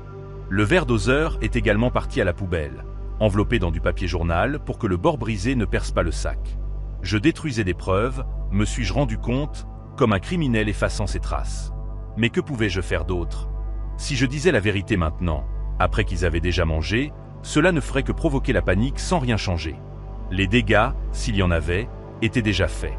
Mon téléphone a vibré avec un message de maman disant qu'il rentrerait vers 21h30, demandant comment s'était passé le dîner. J'ai tapé en retour que tout s'était bien passé, que le sauté était parfait, qu'Elliot et Quinn l'avaient adoré. Chaque mot me semblait une trahison. Je mentais à tout le monde maintenant, à mes frères et sœurs, à mes parents, à moi-même. Et la pire partie était que je ne pouvais pas m'arrêter, car m'arrêter signifiait admettre ce que j'avais fait. Et admettre ce que j'avais fait signifiait affronter la possibilité d'avoir blessé les personnes que j'aimais le plus au monde. Les heures qui ont suivi ont été les plus longues de ma vie. Je suis resté assise dans le salon avec Elliot, faisant semblant de regarder l'émission qu'il avait mise, mais mes yeux revenaient vers lui toutes les quelques secondes. Je le surveillais, à la recherche de signes. Une main pressée sur son estomac, une grimace de douleur, n'importe quoi qui pourrait indiquer que quelque chose n'allait pas en lui. Il semblait bien, riant devant l'écran, complètement détendu. À l'étage, Quinn était silencieuse dans sa chambre, ce qui était normal pour elle. Mais ce soir-là, chaque silence semblait sinistre. J'ai inventé des excuses pour passer devant sa porte, écoutant le moindre son de détresse. Vers 20h30, Elliot s'est plaint que son estomac se sentait bizarre, et j'ai failli m'effondrer sur le canapé. Je lui ai demandé quel genre de bizarre, essayant de garder ma voix stable, et il a haussé les épaules en disant qu'il avait probablement mangé trop vite. Puis il a roté bruyamment et en a ri. À ce moment-là, j'avais été absolument certaine que c'était ça, que le verre avait fait ses dégâts, que j'allais voir mon petit frère s'effondrer dans la douleur à cause de ma décision stupide et égoïste de prendre des raccourcis. Mes parents sont rentrés un peu après 21h, fatigués mais joyeux, demandant des nouvelles du dîner et me félicitant d'avoir pris les choses en main. Maman m'a serré dans ses bras et a dit qu'elle était fière de moi, que c'était un grand pas vers l'indépendance. Papa m'a ébouriffé les cheveux et a plaisanté en disant que peut-être je pourrais prendre en charge les tâches de cuisine de manière permanente. J'ai souri et accepté leurs compliments, me sentant comme la pire personne au monde. Cette nuit-là, j'ai à peine dormi. Je suis resté allongé dans mon lit à fixer le plafond, écoutant le moindre son venant de la chambre d'Elliot à côté. Le moindre signe que quelque chose n'allait pas. J'ai gardé mon téléphone serré dans ma main, prêt à appeler à l'aide au premier signe de problème. La culpabilité était étouffante. Ce poids noir épais appuyant sur ma poitrine, rendant chaque respiration difficile. J'avais joué avec la sécurité de ma famille parce que j'avais trop honte d'admettre une erreur, trop fier pour recommencer, trop impatiente d'impressionner. Et maintenant, tout ce que je pouvais faire était d'attendre et d'espérer ne pas avoir tout détruit avec un choix lâche et égoïste. Le lendemain matin est arrivé lentement, une lumière grise rampant à travers mes stores après ce qui semblait une éternité d'obscurité. J'ai entendu l'alarme d'Elliot sonner à travers le mur, l'ai entendu traîner jusqu'à la salle de bain, entendu la chasse d'eau et le robinet couler. Des sons normaux, des sons de vie. Je me suis levé et j'ai trouvé Queen déjà dans la cuisine en train de verser des céréales, ayant exactement la même apparence qu'elle avait toujours un samedi matin. Elliot est descendu quelques minutes plus tard, se plaignant de devoir aller à un entraînement matinal, mais sinon complètement bien. Pas de douleur, pas de sang, pas d'urgence. Je les ai regardés manger leur petit déjeuner, scrutant leur visage une dernière fois à la recherche d'un signe de souffrance, et n'ai rien trouvé. Le soulagement qui m'a submergé était si intense que j'ai dû m'agripper au comptoir pour rester debout. Ils allaient bien. D'une manière ou d'une autre, incroyablement, ils allaient bien. Le verre n'avait probablement pas atteint la nourriture. Ou peut-être n'y avait-il eu qu'un seul morceau après tout. Je ne le saurais jamais avec certitude, et cette incertitude resterait avec moi pendant longtemps. Mais à ce moment-là, debout dans la lumière du matin de notre cuisine, j'ai fait une promesse à moi-même. Jamais plus je ne laisserai l'orgueil ou la honte me pousser à prendre une décision qui pourrait blesser quelqu'un que j'aime. Je n'ai jamais dit à ma famille ce qui s'était passé ce soir-là. Une partie de moi pense encore que je devrais l'avoir fait, qu'ils méritent de savoir le risque que je leur ai fait courir, même si rien n'en est sorti. Mais le moment est passé, et les jours se sont transformés en semaines, et finalement, il semblait trop tard pour en parler. Ce que j'ai fait, c'est changer. Je suis devenu presque obsessionnel concernant la sécurité en cuisine après cela. Vérifiant l'équipement avant de l'utiliser, prenant mon temps pour la préparation, ne me pressant jamais, peu importe la pression que je ressentais. Ma mère l'a remarqué et a commenté une fois que j'étais devenue une cuisinière très prudente. J'ai simplement souri et dit que j'essayais de bien faire les choses.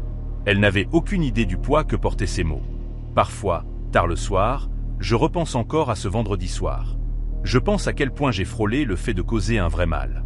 À quel point une décision prise en une seconde pour garder le silence aurait pu se terminer avec mon frère ou ma sœur dans un lit d'hôpital. La peur s'est en grande partie estompée maintenant, mais la leçon reste gravée dans ma mémoire comme une cicatrice. Certaines erreurs, on peut les rattraper. D'autres, on les porte pour toujours, même quand on a la chance de s'en sortir sans conséquences.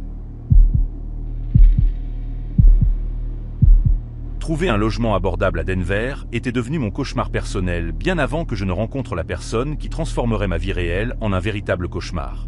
Ma promotion universitaire de 2015 s'était dispersée à travers le pays à la poursuite de carrière. Mais je suis resté, travaillant comme gestionnaire de magasin dans un magasin de sport, regardant les prix des loyers grimper chaque année tandis que mon chèque de paie stagnait. Au printemps 2023, mon propriétaire a annoncé qu'il vendait le duplex où j'avais vécu pendant 4 ans. Et soudain, j'avais 60 jours pour trouver un nouvel endroit. Chaque appartement que j'ai visité exigeait le premier mois, le dernier mois, un dépôt de garantie et une preuve de revenu équivalent à 3 fois le loyer.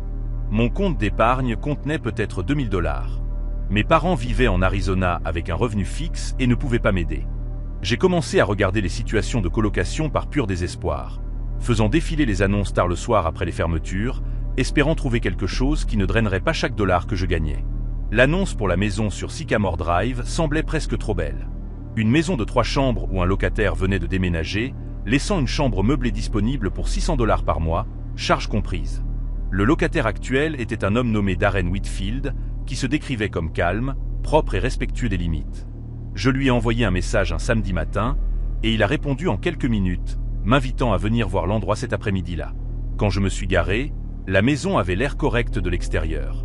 Une petite maison d'un étage avec un revêtement beige, une clôture en chêne autour d'une pelouse inégale. Rien de luxueux, mais rien qui ne tombait en morceaux non plus.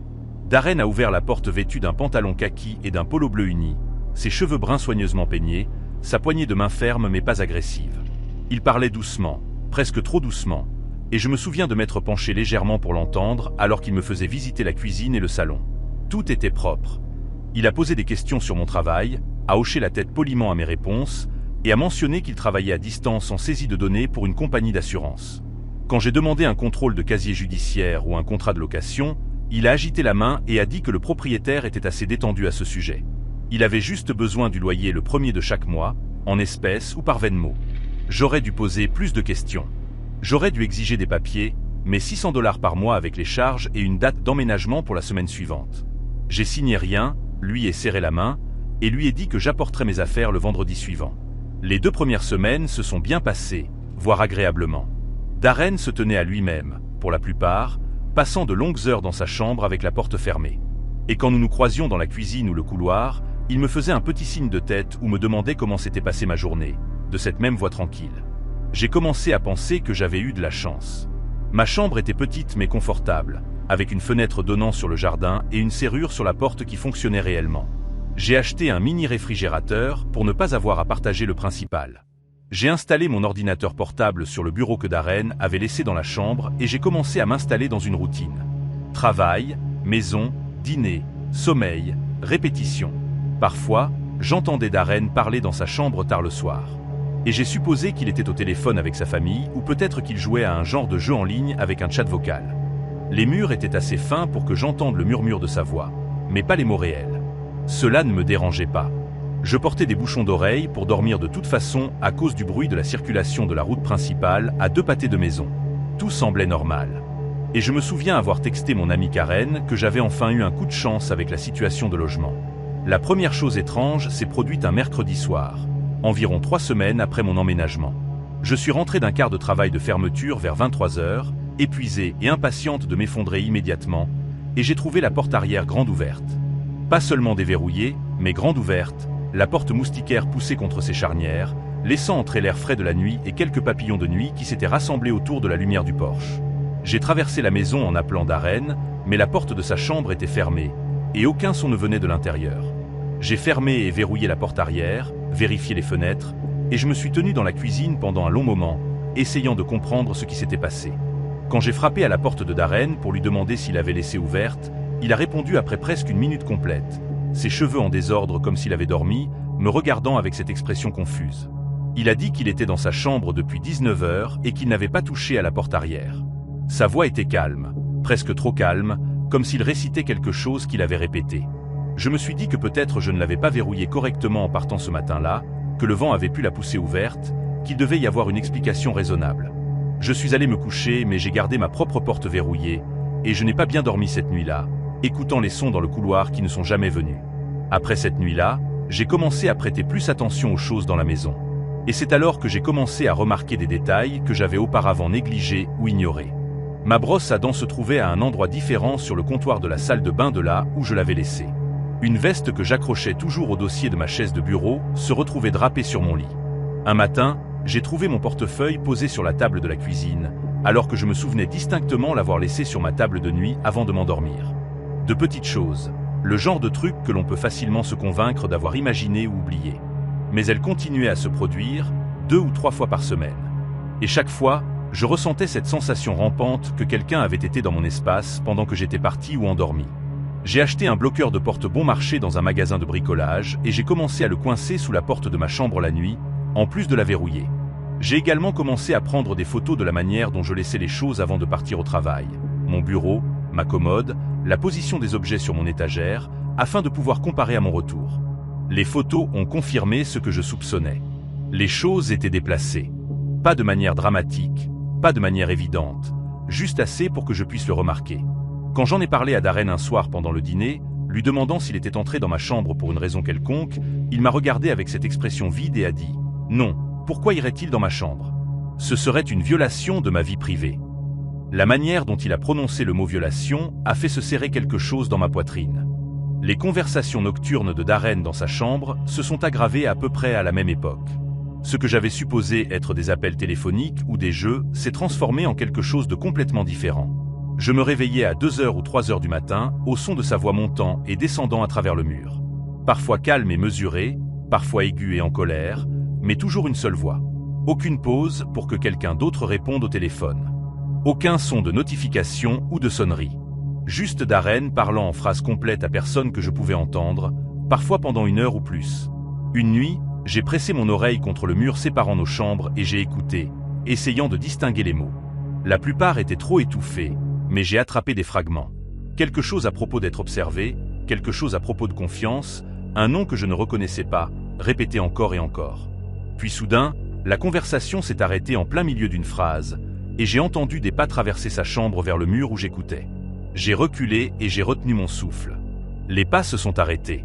Aucun de nous n'a bougé. Après ce qui m'a semblé être 5 minutes, mais était probablement 30 secondes, je l'ai entendu marcher vers son lit, et les ressorts ont grincé quand il s'est allongé. Je n'ai pas dormi le reste de cette nuit-là.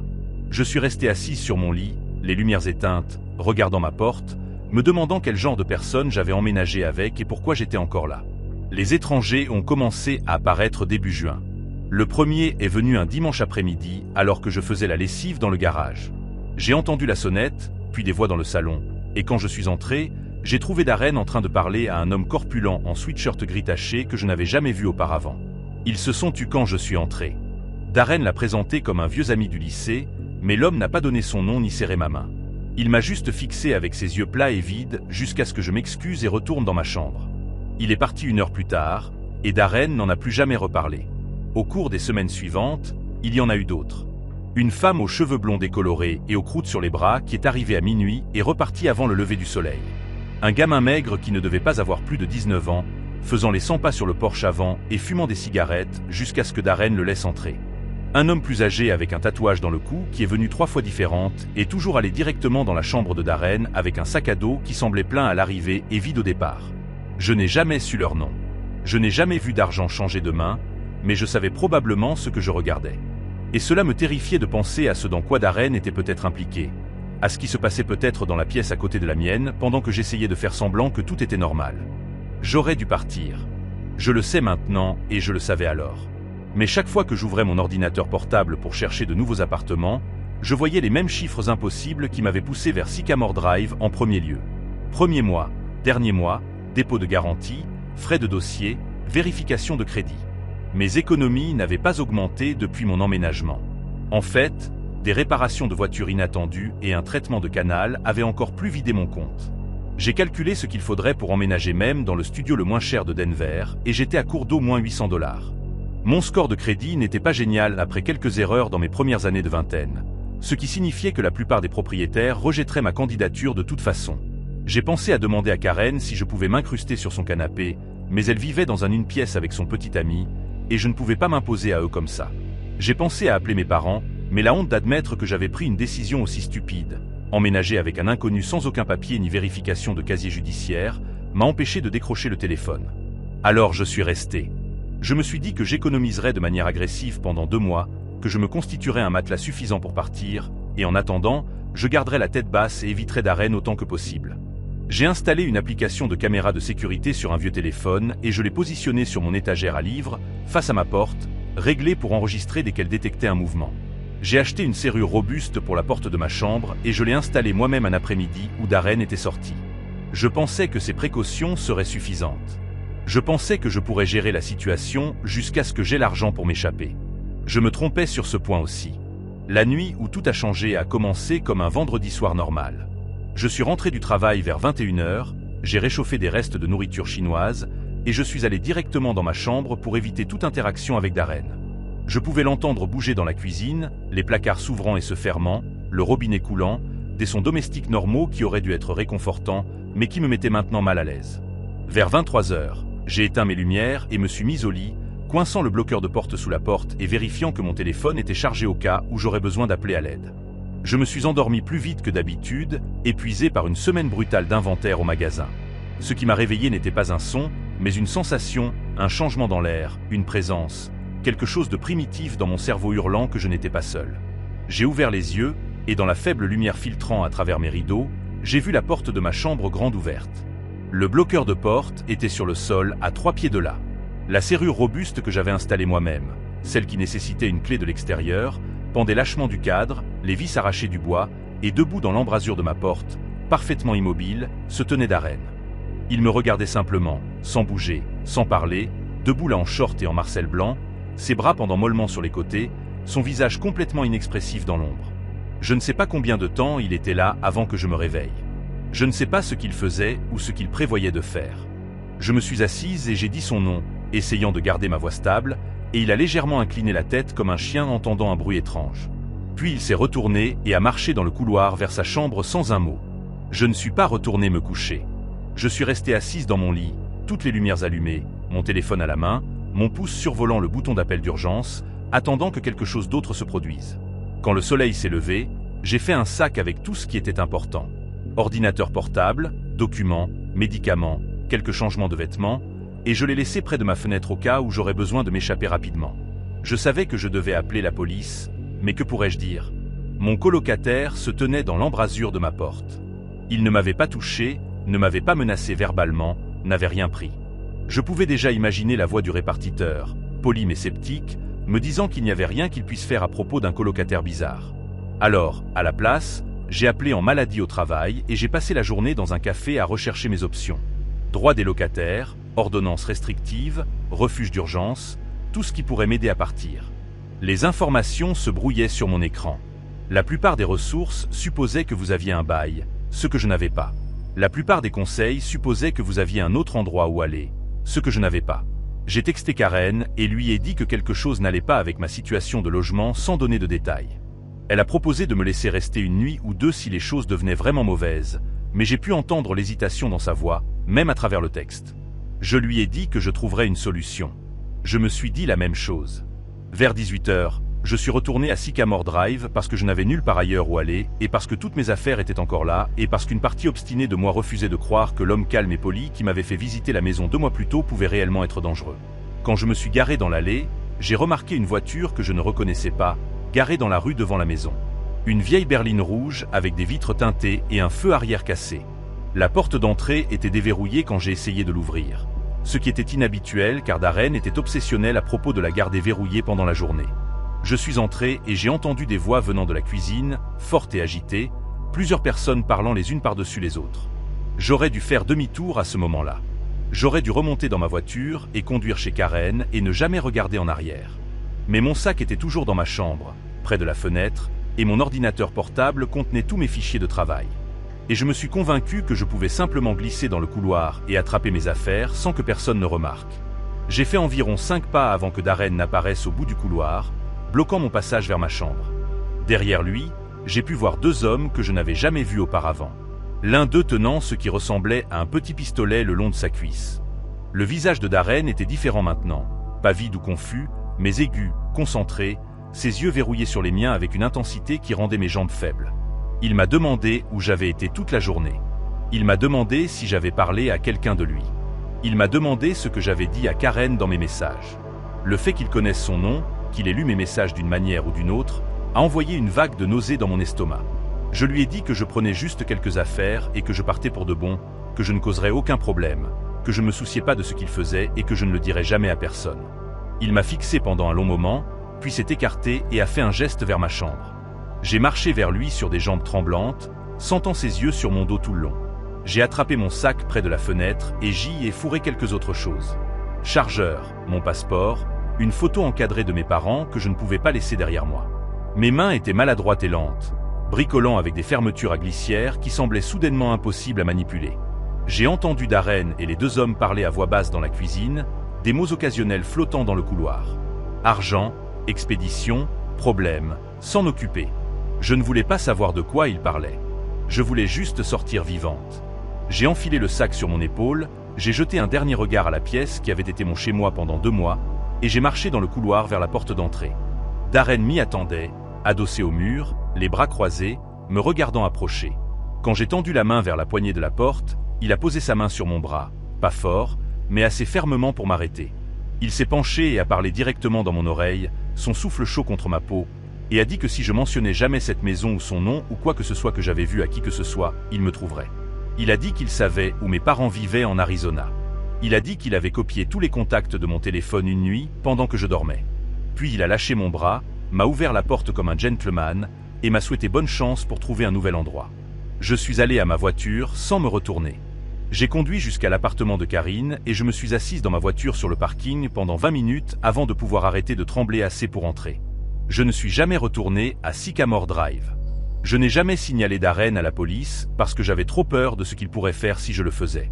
Je suis resté sur le canapé de Karine pendant 3 semaines, jusqu'à ce que je trouve une chambre dans une maison avec 2 femmes qui insistaient sur des vérifications de casier judiciaire et un bail formel et des références de propriétaires précédents. J'ai payé les frais supplémentaires avec plaisir. J'ai rempli chaque formulaire qu'elles m'ont demandé. Et parfois, tard le soir quand je ne peux pas dormir, je pense aux autres personnes qui ont peut-être répondu à l'annonce de Darren après mon départ, qui ont peut-être vu ce loyer bon marché et cette maison propre et cet homme doux et ont fait le même choix désespéré que moi. J'espère qu'ils étaient plus intelligents que moi. J'espère qu'ils ont posé les questions que je n'ai pas posées. Mais surtout, j'espère qu'ils sont sortis, eux aussi. Les collègues plaisantaient souvent en disant que je marchais plus vite que quiconque. Né et élevé à Chicago, promotion 2014. On apprend à se déplacer dans la ville avec détermination, ou on devient une cible facile. Ce mardi soir de septembre 2023, j'étais resté tard pour finir l'inventaire dans la librairie où je travaillais comme assistante de gestion. Le métro aurait été le choix judicieux, mais l'appartement n'était qu'à 20 minutes à pied du magasin. Et après 8 heures passées sous des lumières fluorescentes et des étagères poussiéreuses, j'avais envie de l'air nocturne. Les rues de Lincoln Park sont généralement sûres, bien éclairées pour la plupart, remplies de jeunes professionnels promenant leurs chiens et de couples rentrant du dîner. J'avais fait ce trajet des centaines de fois sans incident. J'ai attrapé ma veste, verrouillé la porte d'entrée, et commencé à suivre l'itinéraire familier que j'aurais pu parcourir les yeux bandés. Les 10 premières minutes ont été complètement banales.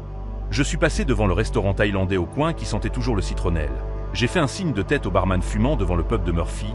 J'ai regardé un groupe d'étudiants titubés hors d'un Uber, riant de quelque chose sur l'un de leurs téléphones, des trucs normaux pour un mardi soir. La température avait chuté depuis l'après-midi, et j'ai serré ma veste plus fort, pensant au reste de pâtes qui m'attendaient dans le frigo et au nouvel épisode de ce podcast de True Crime que tout le monde au travail ne cessait de recommander. J'ai tourné dans Waverly Street, un tronçon plus calme bordé de brownstone et de vieux chênes. À mi-chemin du pâté de maison, j'ai remarqué un homme assis seul sur l'un des bancs en bois près du petit jardin communautaire. Il semblait avoir la cinquantaine, porter une veste verte foncée et un pantalon kaki, penché en avant avec le visage illuminé par la lueur de l'écran d'un téléphone. Je l'ai mentalement noté, comme on le fait quand on est une femme marchant seule la nuit, puis j'ai légèrement dévié mon chemin vers le trottoir pour lui laisser de l'espace en passant. « Excusez-moi, mademoiselle. » Sa voix était polie, presque apologétique. J'ai continué à marcher, faisant semblant de ne pas entendre, ce qui est le protocole standard inculqué à chaque femme depuis l'enfance. Ne pas engager la conversation. Ne pas s'arrêter. Continuer à avancer. Mais il a ajouté, « S'il vous plaît, j'ai juste besoin d'aide avec quelque chose sur ce téléphone. » L'écran est trop sombre et ses vieux yeux ne distinguent pas les lettres. J'ai ralenti contre chaque instinct hurlant de continuer. Il avait l'air frustré, presque impuissant, comme le grand-père de quelqu'un luttant avec la technologie. J'ai jeté un regard en arrière et l'ai vu plisser les yeux devant l'appareil, le tenant à bout de bras, comme le font les personnes âgées quand elles ne trouvent pas leurs lunettes de lecture. Le réverbère au-dessus de lui clignotait faiblement, projetant son visage dans une ombre intermittente. Contre toutes les règles que j'avais intériorisées au fil des ans, j'ai ressenti un pincement de culpabilité à l'idée de l'ignorer. Et s'il avait vraiment besoin de direction? Et s'il y avait une urgence et qu'il ne pouvait pas lire un message important? Je me suis arrêté à environ 2,5 mètres du banc, gardant ce qui me semblait être une distance de sécurité. « Avec quoi avez-vous besoin d'aide » Les mots sont sortis de ma bouche avant que je ne puisse me raviser. Il a levé les yeux avec une expression de soulagement sincère, des rides de sourire plissant le coin de ses yeux. Il avait un visage buriné, le genre qui suggérait des années de travail en extérieur, et des cheveux gris coupés courts sous une casquette de baseball délavée. « Oh, merci beaucoup. a-t-il dit, désignant le téléphone. Ce truc ne cesse de me demander de vérifier quelque chose, et je n'arrive pas à lire ce que ça dit. La police est si petite de nos jours, vous savez. Tout est conçu pour les jeunes gens avec une vision parfaite. Il a laissé échapper un petit rire qui semblait autodérisoire et inoffensif. J'ai fait quelques pas de plus vers lui, gardant encore une certaine distance, penchant le cou pour essayer de voir l'écran de là où je me tenais. Le téléphone affichait une sorte de page de connexion avec un texte minuscule. Ça dit « Entrez votre code de vérification », lui ai-je dit.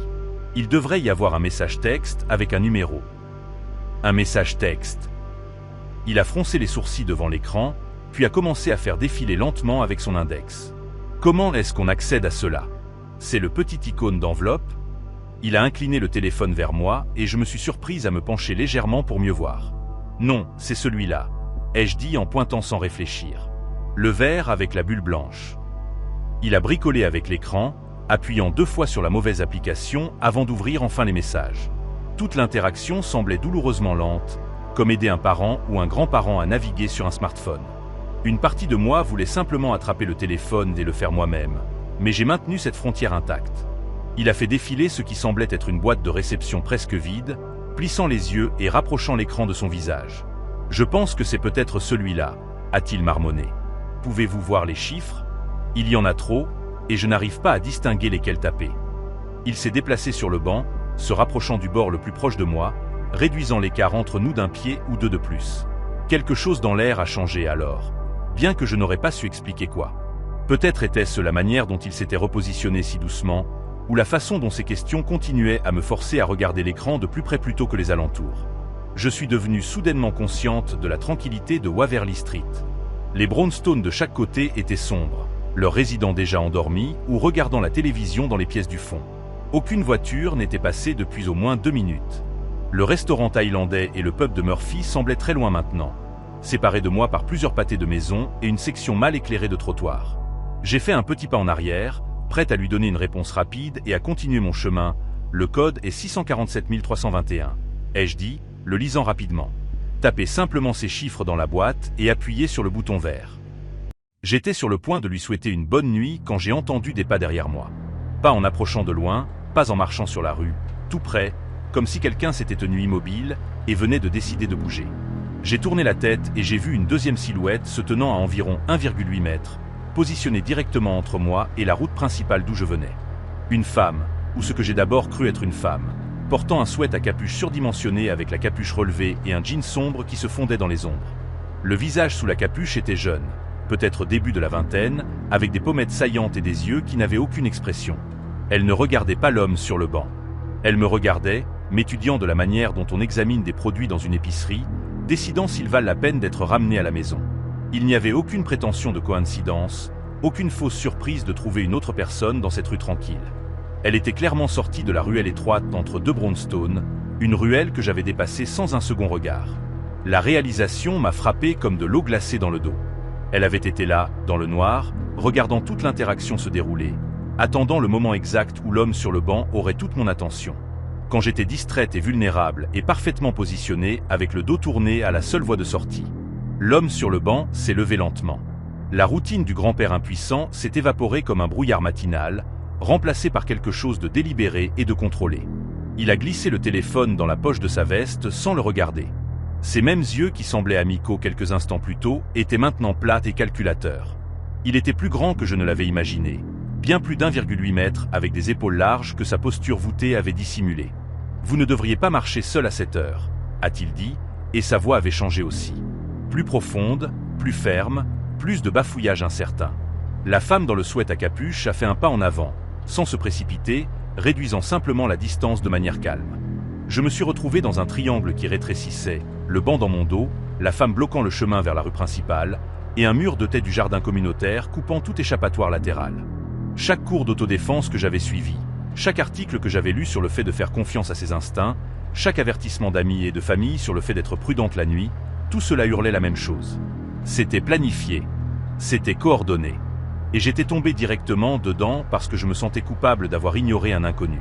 Les quelques secondes suivantes se sont étirées en quelque chose d'élastique et de surréaliste. L'homme a fait un pas vers moi et la femme a imité son mouvement depuis la direction opposée. Aucun des deux n'a parlé. Aucun des deux ne s'est précipité. Ils se déplaçaient avec la patience de personnes qui avaient déjà fait cela, qui savaient que la panique faisait geler ou fuir les victimes selon des schémas prévisibles. J'ai senti le cri monter dans ma gorge, mais je l'ai refoulé, sachant qu'un cri dans cette rue déserte ne ferait peut-être pas venir l'aide assez vite. Au lieu de cela, j'ai fait la seule chose que mon corps me permettait de faire. J'ai couru directement vers la haie. C'était un calcul désespéré et sauvage. Les buissons étaient épais, mais pas impénétrables. Peut-être 1,2 mètre de haut, bordant le jardin communautaire que je savais donner sur Addison Avenue de l'autre côté. J'ai entendu la femme jurer derrière moi alors que je m'écrasais dans les branches, les épines déchirant ma veste et griffant mon visage. Mes mains ont poussé à travers les feuilles et les tiges ligneuses avec une force que je ne savais pas posséder.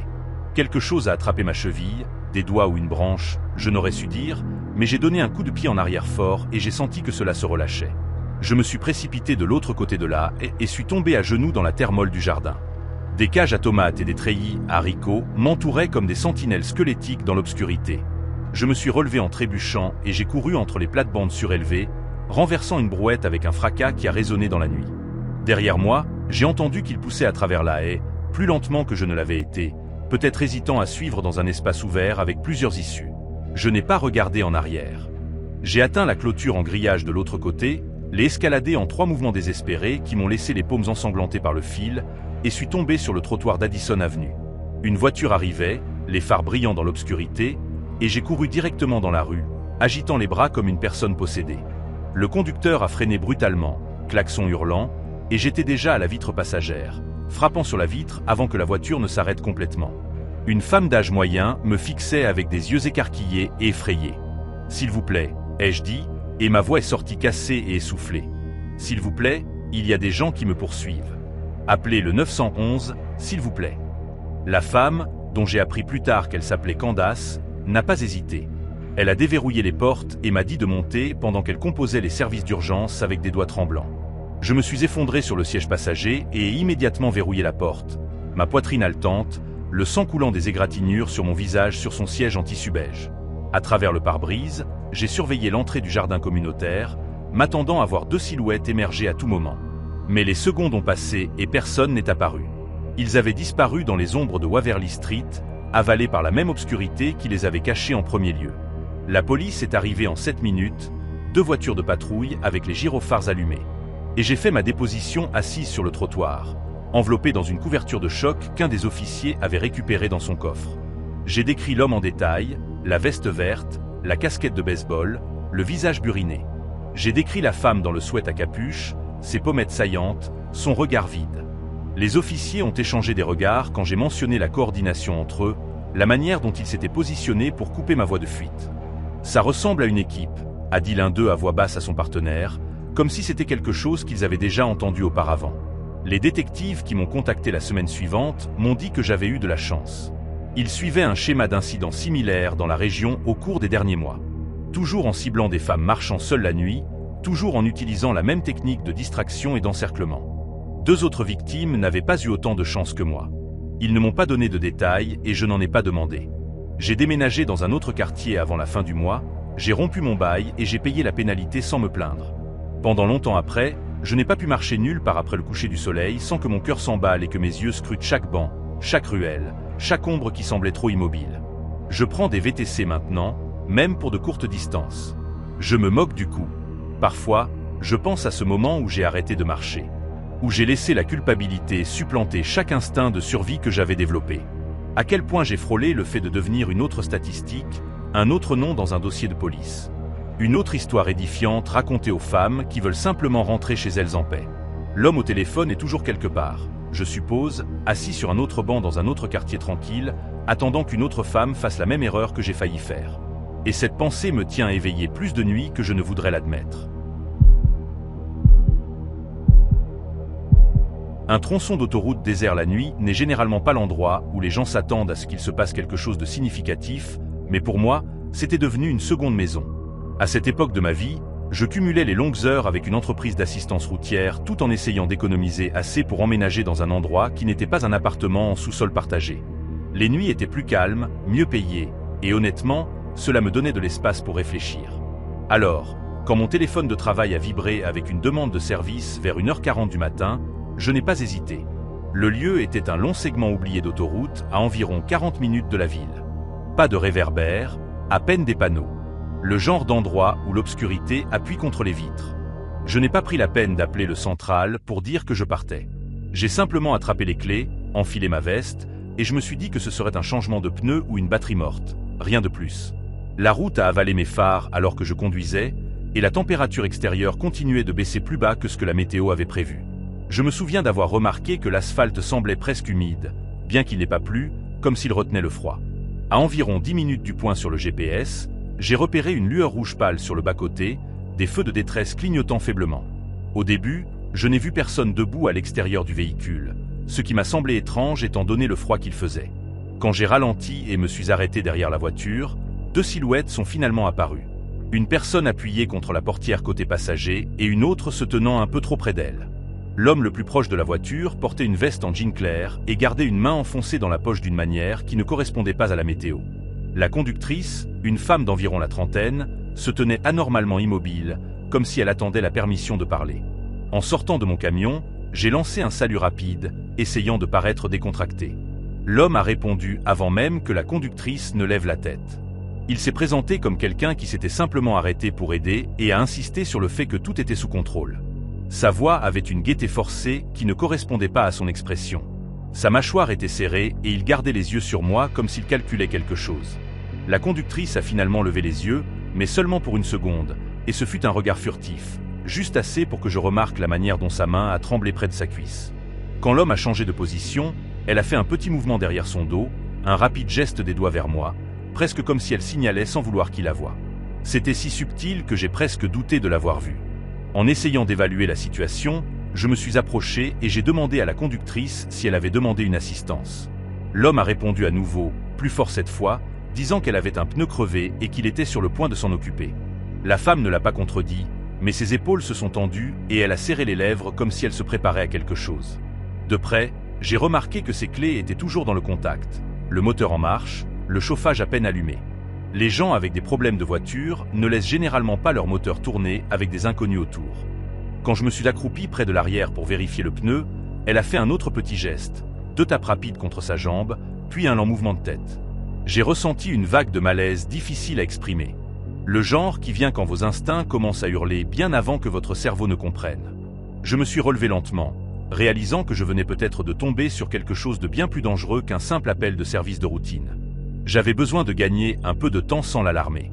Alors, j'ai fait semblant de me concentrer sur le pneu, même si c'était évident que le problème n'était pas mécanique. Les écrous de roue semblaient intacts et il n'y avait ni perforation ni bosse. Rien qui aurait déclenché un appel de service. Quand je me suis relevé à nouveau, l'homme s'était rapproché, pas assez pour sembler agressif, mais assez pour me faire savoir qu'il suivait chacun de mes mouvements. Il gardait les pieds orientés vers moi, comme s'il était prêt à couper toute direction que je pourrais choisir. La femme gardait les yeux baissés, mais de temps en temps, ses yeux se levaient vers moi avec une urgence désespérée. Le genre que l'on reconnaît instantanément, même si personne ne dit un mot. C'est alors que j'ai compris que venir ici seul, sans prévenir le central, avait été une vraie erreur. Une que je ne pouvais pas défaire maintenant. J'ai demandé directement à l'homme depuis combien de temps il était là, espérant lire sa réaction. Sa réponse est venue trop vite, comme s'il l'avait répété. Juste quelques minutes, a-t-il dit, bien que la condensation sur la manche de sa veste suggérait le contraire. Puis il a ajouté, presque comme une réflexion après coup, elle semblait nerveuse ici toute seule. Ses yeux ne correspondaient pas au ton qu'il essayait d'utiliser. Ils étaient vifs, alertes, observant tout changement dans ma posture. La femme a avalé difficilement et a ajusté son manteau avec de petits mouvements tremblants. Je pouvais voir une série d'égratignures peu profondes sur son poignet gauche, fine et récente. Quand l'homme a remarqué que je regardais, il s'est subtilement déplacé pour bloquer ma ligne de mire. C'était le moment où j'ai arrêté de faire semblant que c'était normal. Je me suis dirigé vers mon camion sous prétexte de prendre des outils, espérant appuyer discrètement sur le bouton d'urgence de ma radio. Mais à mi-chemin, j'ai entendu du gravier crisser derrière moi. Il m'avait suivi, restant juste assez près pour s'assurer qu'il pouvait voir ce que je faisais. La lumière du plafond de ma cabine s'est allumée quand j'ai ouvert la porte, et cela semblait l'agacer. Sa voix est devenue plus basse. Plus aucune amabilité. Et il a dit, « Pas besoin de tout ça.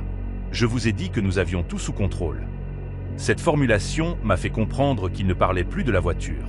J'ai gardé mon corps incliné pour qu'il puisse me voir du coin de l'œil, essayant de faire comme si je triais simplement l'équipement. Chaque instinct que j'avais hurlait de faire attention, de ne rien aggraver à moins d'y être forcé. Avant que je ne puisse décider de mon prochain mouvement, la femme a parlé pour la première fois. Sa voix était fine mais ferme, comme si elle avait finalement décidé que le risque de rester silencieuse était pire que ce qui pourrait arriver si elle résistait. « Pourriez-vous vérifier le coffre, s'il vous plaît » a-t-elle demandé, en insistant sur les mots d'une manière qui ne correspondait pas à la question. L'homme a tourné brusquement la tête vers elle, la surprise perçant à travers le masque qu'il avait maintenu.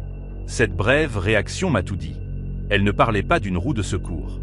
Elle essayait de créer une opportunité, n'importe quelle opportunité, pour que l'un de nous brise l'emprise qu'il avait sur la situation. Mon pouls battait fort alors que je réalisais que chaque seconde d'hésitation était une seconde de plus où elle restait piégée à côté de quelqu'un qui n'était clairement pas là pour l'aider. La demande concernant le coffre m'a donné une petite ouverture. Alors j'ai hoché la tête et me suis dirigé vers l'arrière de la voiture. L'homme a hésité avant de me suivre, et cette hésitation seule m'a dit qu'il ne voulait pas que je m'en approche. La femme s'est légèrement déplacée sur le côté, se positionnant plus près de mon camion qu'auparavant, comme si elle alignait sa route d'évasion à l'avance. Alors que j'ai atteint le coffre, j'ai délibérément ralenti, faisant semblant de bricoler avec la serrure tout en inclinant mon corps pour pouvoir voir les deux dans le reflet de la vitre arrière. L'homme planait derrière moi, trop près à nouveau, les bras raides sur les côtés. « Il n'y a rien là-dedans », a-t-il insisté. Mais il y avait une dureté dans sa voix maintenant, une arête vive qui remplaçait son calme forcé antérieur. J'ai soulevé le coffre quand même si je m'attendais à une résistance. À ma surprise, il a permis, mais sa mâchoire s'est crispée comme s'il attendait une raison d'intervenir. À l'intérieur du coffre, tout était trop propre. Pas d'outils, pas de bagages, pas même une roue de secours. Une coque vide totale à part une veste coupe-vent bleu brillante pliée soigneusement dans un coin. La plupart des gens conduisant si tard dans la nuit ont quelque chose là-dedans. Des câbles de démarrage, de vieilles couvertures, des sacs de course, n'importe quoi. Le vide lui-même semblait faux. Quand je me suis retourné vers la femme, elle a fait un petit mouvement avec son coude vers l'homme, presque comme si elle essayait de me dire sans mots que le danger n'était pas dans le coffre. C'était la personne debout à côté d'elle.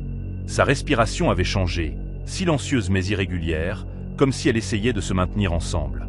C'est alors que l'homme s'est soudainement interposé entre nous et a claqué le coffre avec plus de force que nécessaire. « Je vous ai dit qu'il n'y avait rien là-dedans », a-t-il dit, le ton plus tranchant maintenant. Le tut creux a résonné sur l'autoroute déserte. Il s'est tourné vers moi, les épaules carrées, et il n'y avait plus aucune tentative d'amabilité. Plus de prétention. Ses yeux étaient verrouillés sur les miens, et la tension qui émanait de lui semblait assez lourde pour couper l'air froid de la nuit. J'ai fait en sorte que mes mains restent visibles et les ai légèrement levées, non en signe de reddition, mais d'une manière qui signalait que je ne cherchais pas les ennuis. Derrière lui, la femme a déplacé son poids d'un pied à l'autre, prête à un signal, soit de ma part, soit de la part de n'importe quel mouvement imprévisible qu'il pourrait faire ensuite.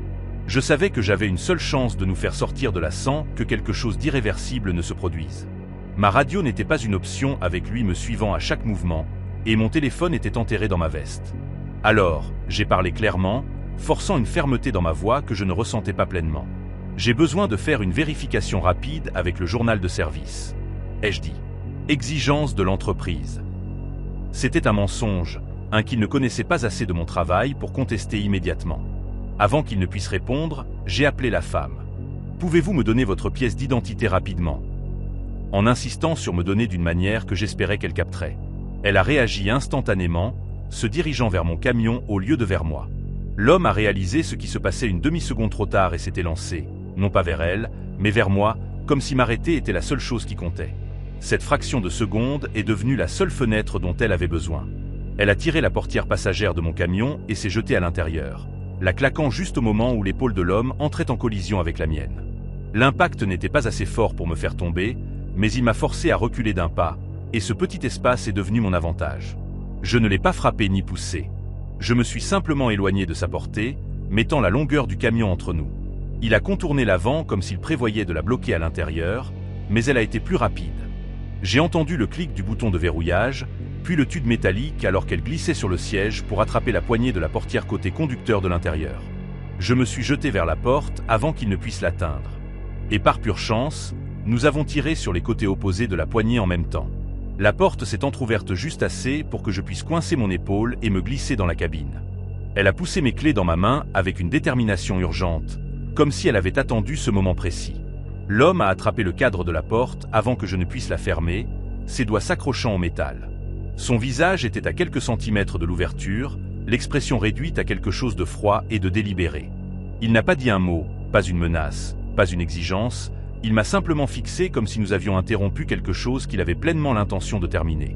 J'ai tourné la clé dans le contact d'une main et utilisé mon avant-bras pour forcer la porte vers l'intérieur, coinçant ses doigts entre le cadre et la charnière. Il a reculé avec un grognement sec, et c'était la seule pause dont nous avions besoin. J'ai claqué la porte et mis le camion en marche, appuyant sur l'accélérateur si fort que les pneus ont dérapé avant de trouver de l'adhérence. La femme s'est pressée contre le siège, respirant fort, ses yeux se tournant vers la silhouette rétrécissante sur le bas-côté, alors que les phares étiraient son ombre sur l'asphalte. Nous n'avons pas parlé pendant une minute complète. L'autoroute devant nous semblait sans fin, le genre de route droite et sombre où la distance n'a pas de sens. Ses mains étaient serrées autour du tissu de cette veste coupe-vent bleu brillante du coffre, un détail que je n'avais même pas vu qu'elle avait attrapé. Quand elle a finalement parlé, sa voix n'a tremblé que sur le premier mot. Elle m'a dit qu'elle s'était arrêtée parce que le voyant du moteur s'était allumé, et que l'homme était arrivé presque immédiatement, trop vite pour être une coïncidence. Il avait insisté pour aider, puis avait pris ses clés directement du contact avant qu'elle ne puisse réagir. Chaque tentative qu'elle avait faite pour s'éloigner de lui avait été rencontrée par un ton plus ferme, une posture plus proche, une pression silencieuse qui l'avait empêchée de fuir. Elle ne savait pas ce qu'il voulait, seulement qu'il ne la laissait pas partir. Ses gestes vers moi étaient les seuls signaux qu'elle pensait pouvoir risquer. Je l'ai conduite directement à la station-service la plus proche avec des lumières et des caméras de sécurité, ne m'arrêtant pas avant d'être dans un endroit qui semblait assez sûr pour que nous puissions toutes les deux respirer normalement à nouveau. De là, elle a appelé un proche pour venir la chercher.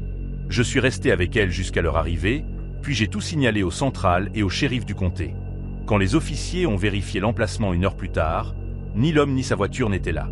Pas d'empreinte de pas, pas de traces de pneus, rien à part une petite zone de gravier perturbée où nous avions lutté à la porte. À ce jour, je ne sais pas qui il était ni ce qu'il prévoyait de faire. Et je pense encore au fait que je suis presque arrivé trop tard. Mais une chose est devenue cristalline cette nuit-là. Les instincts ne sont pas des suppositions. Ce sont des avertissements.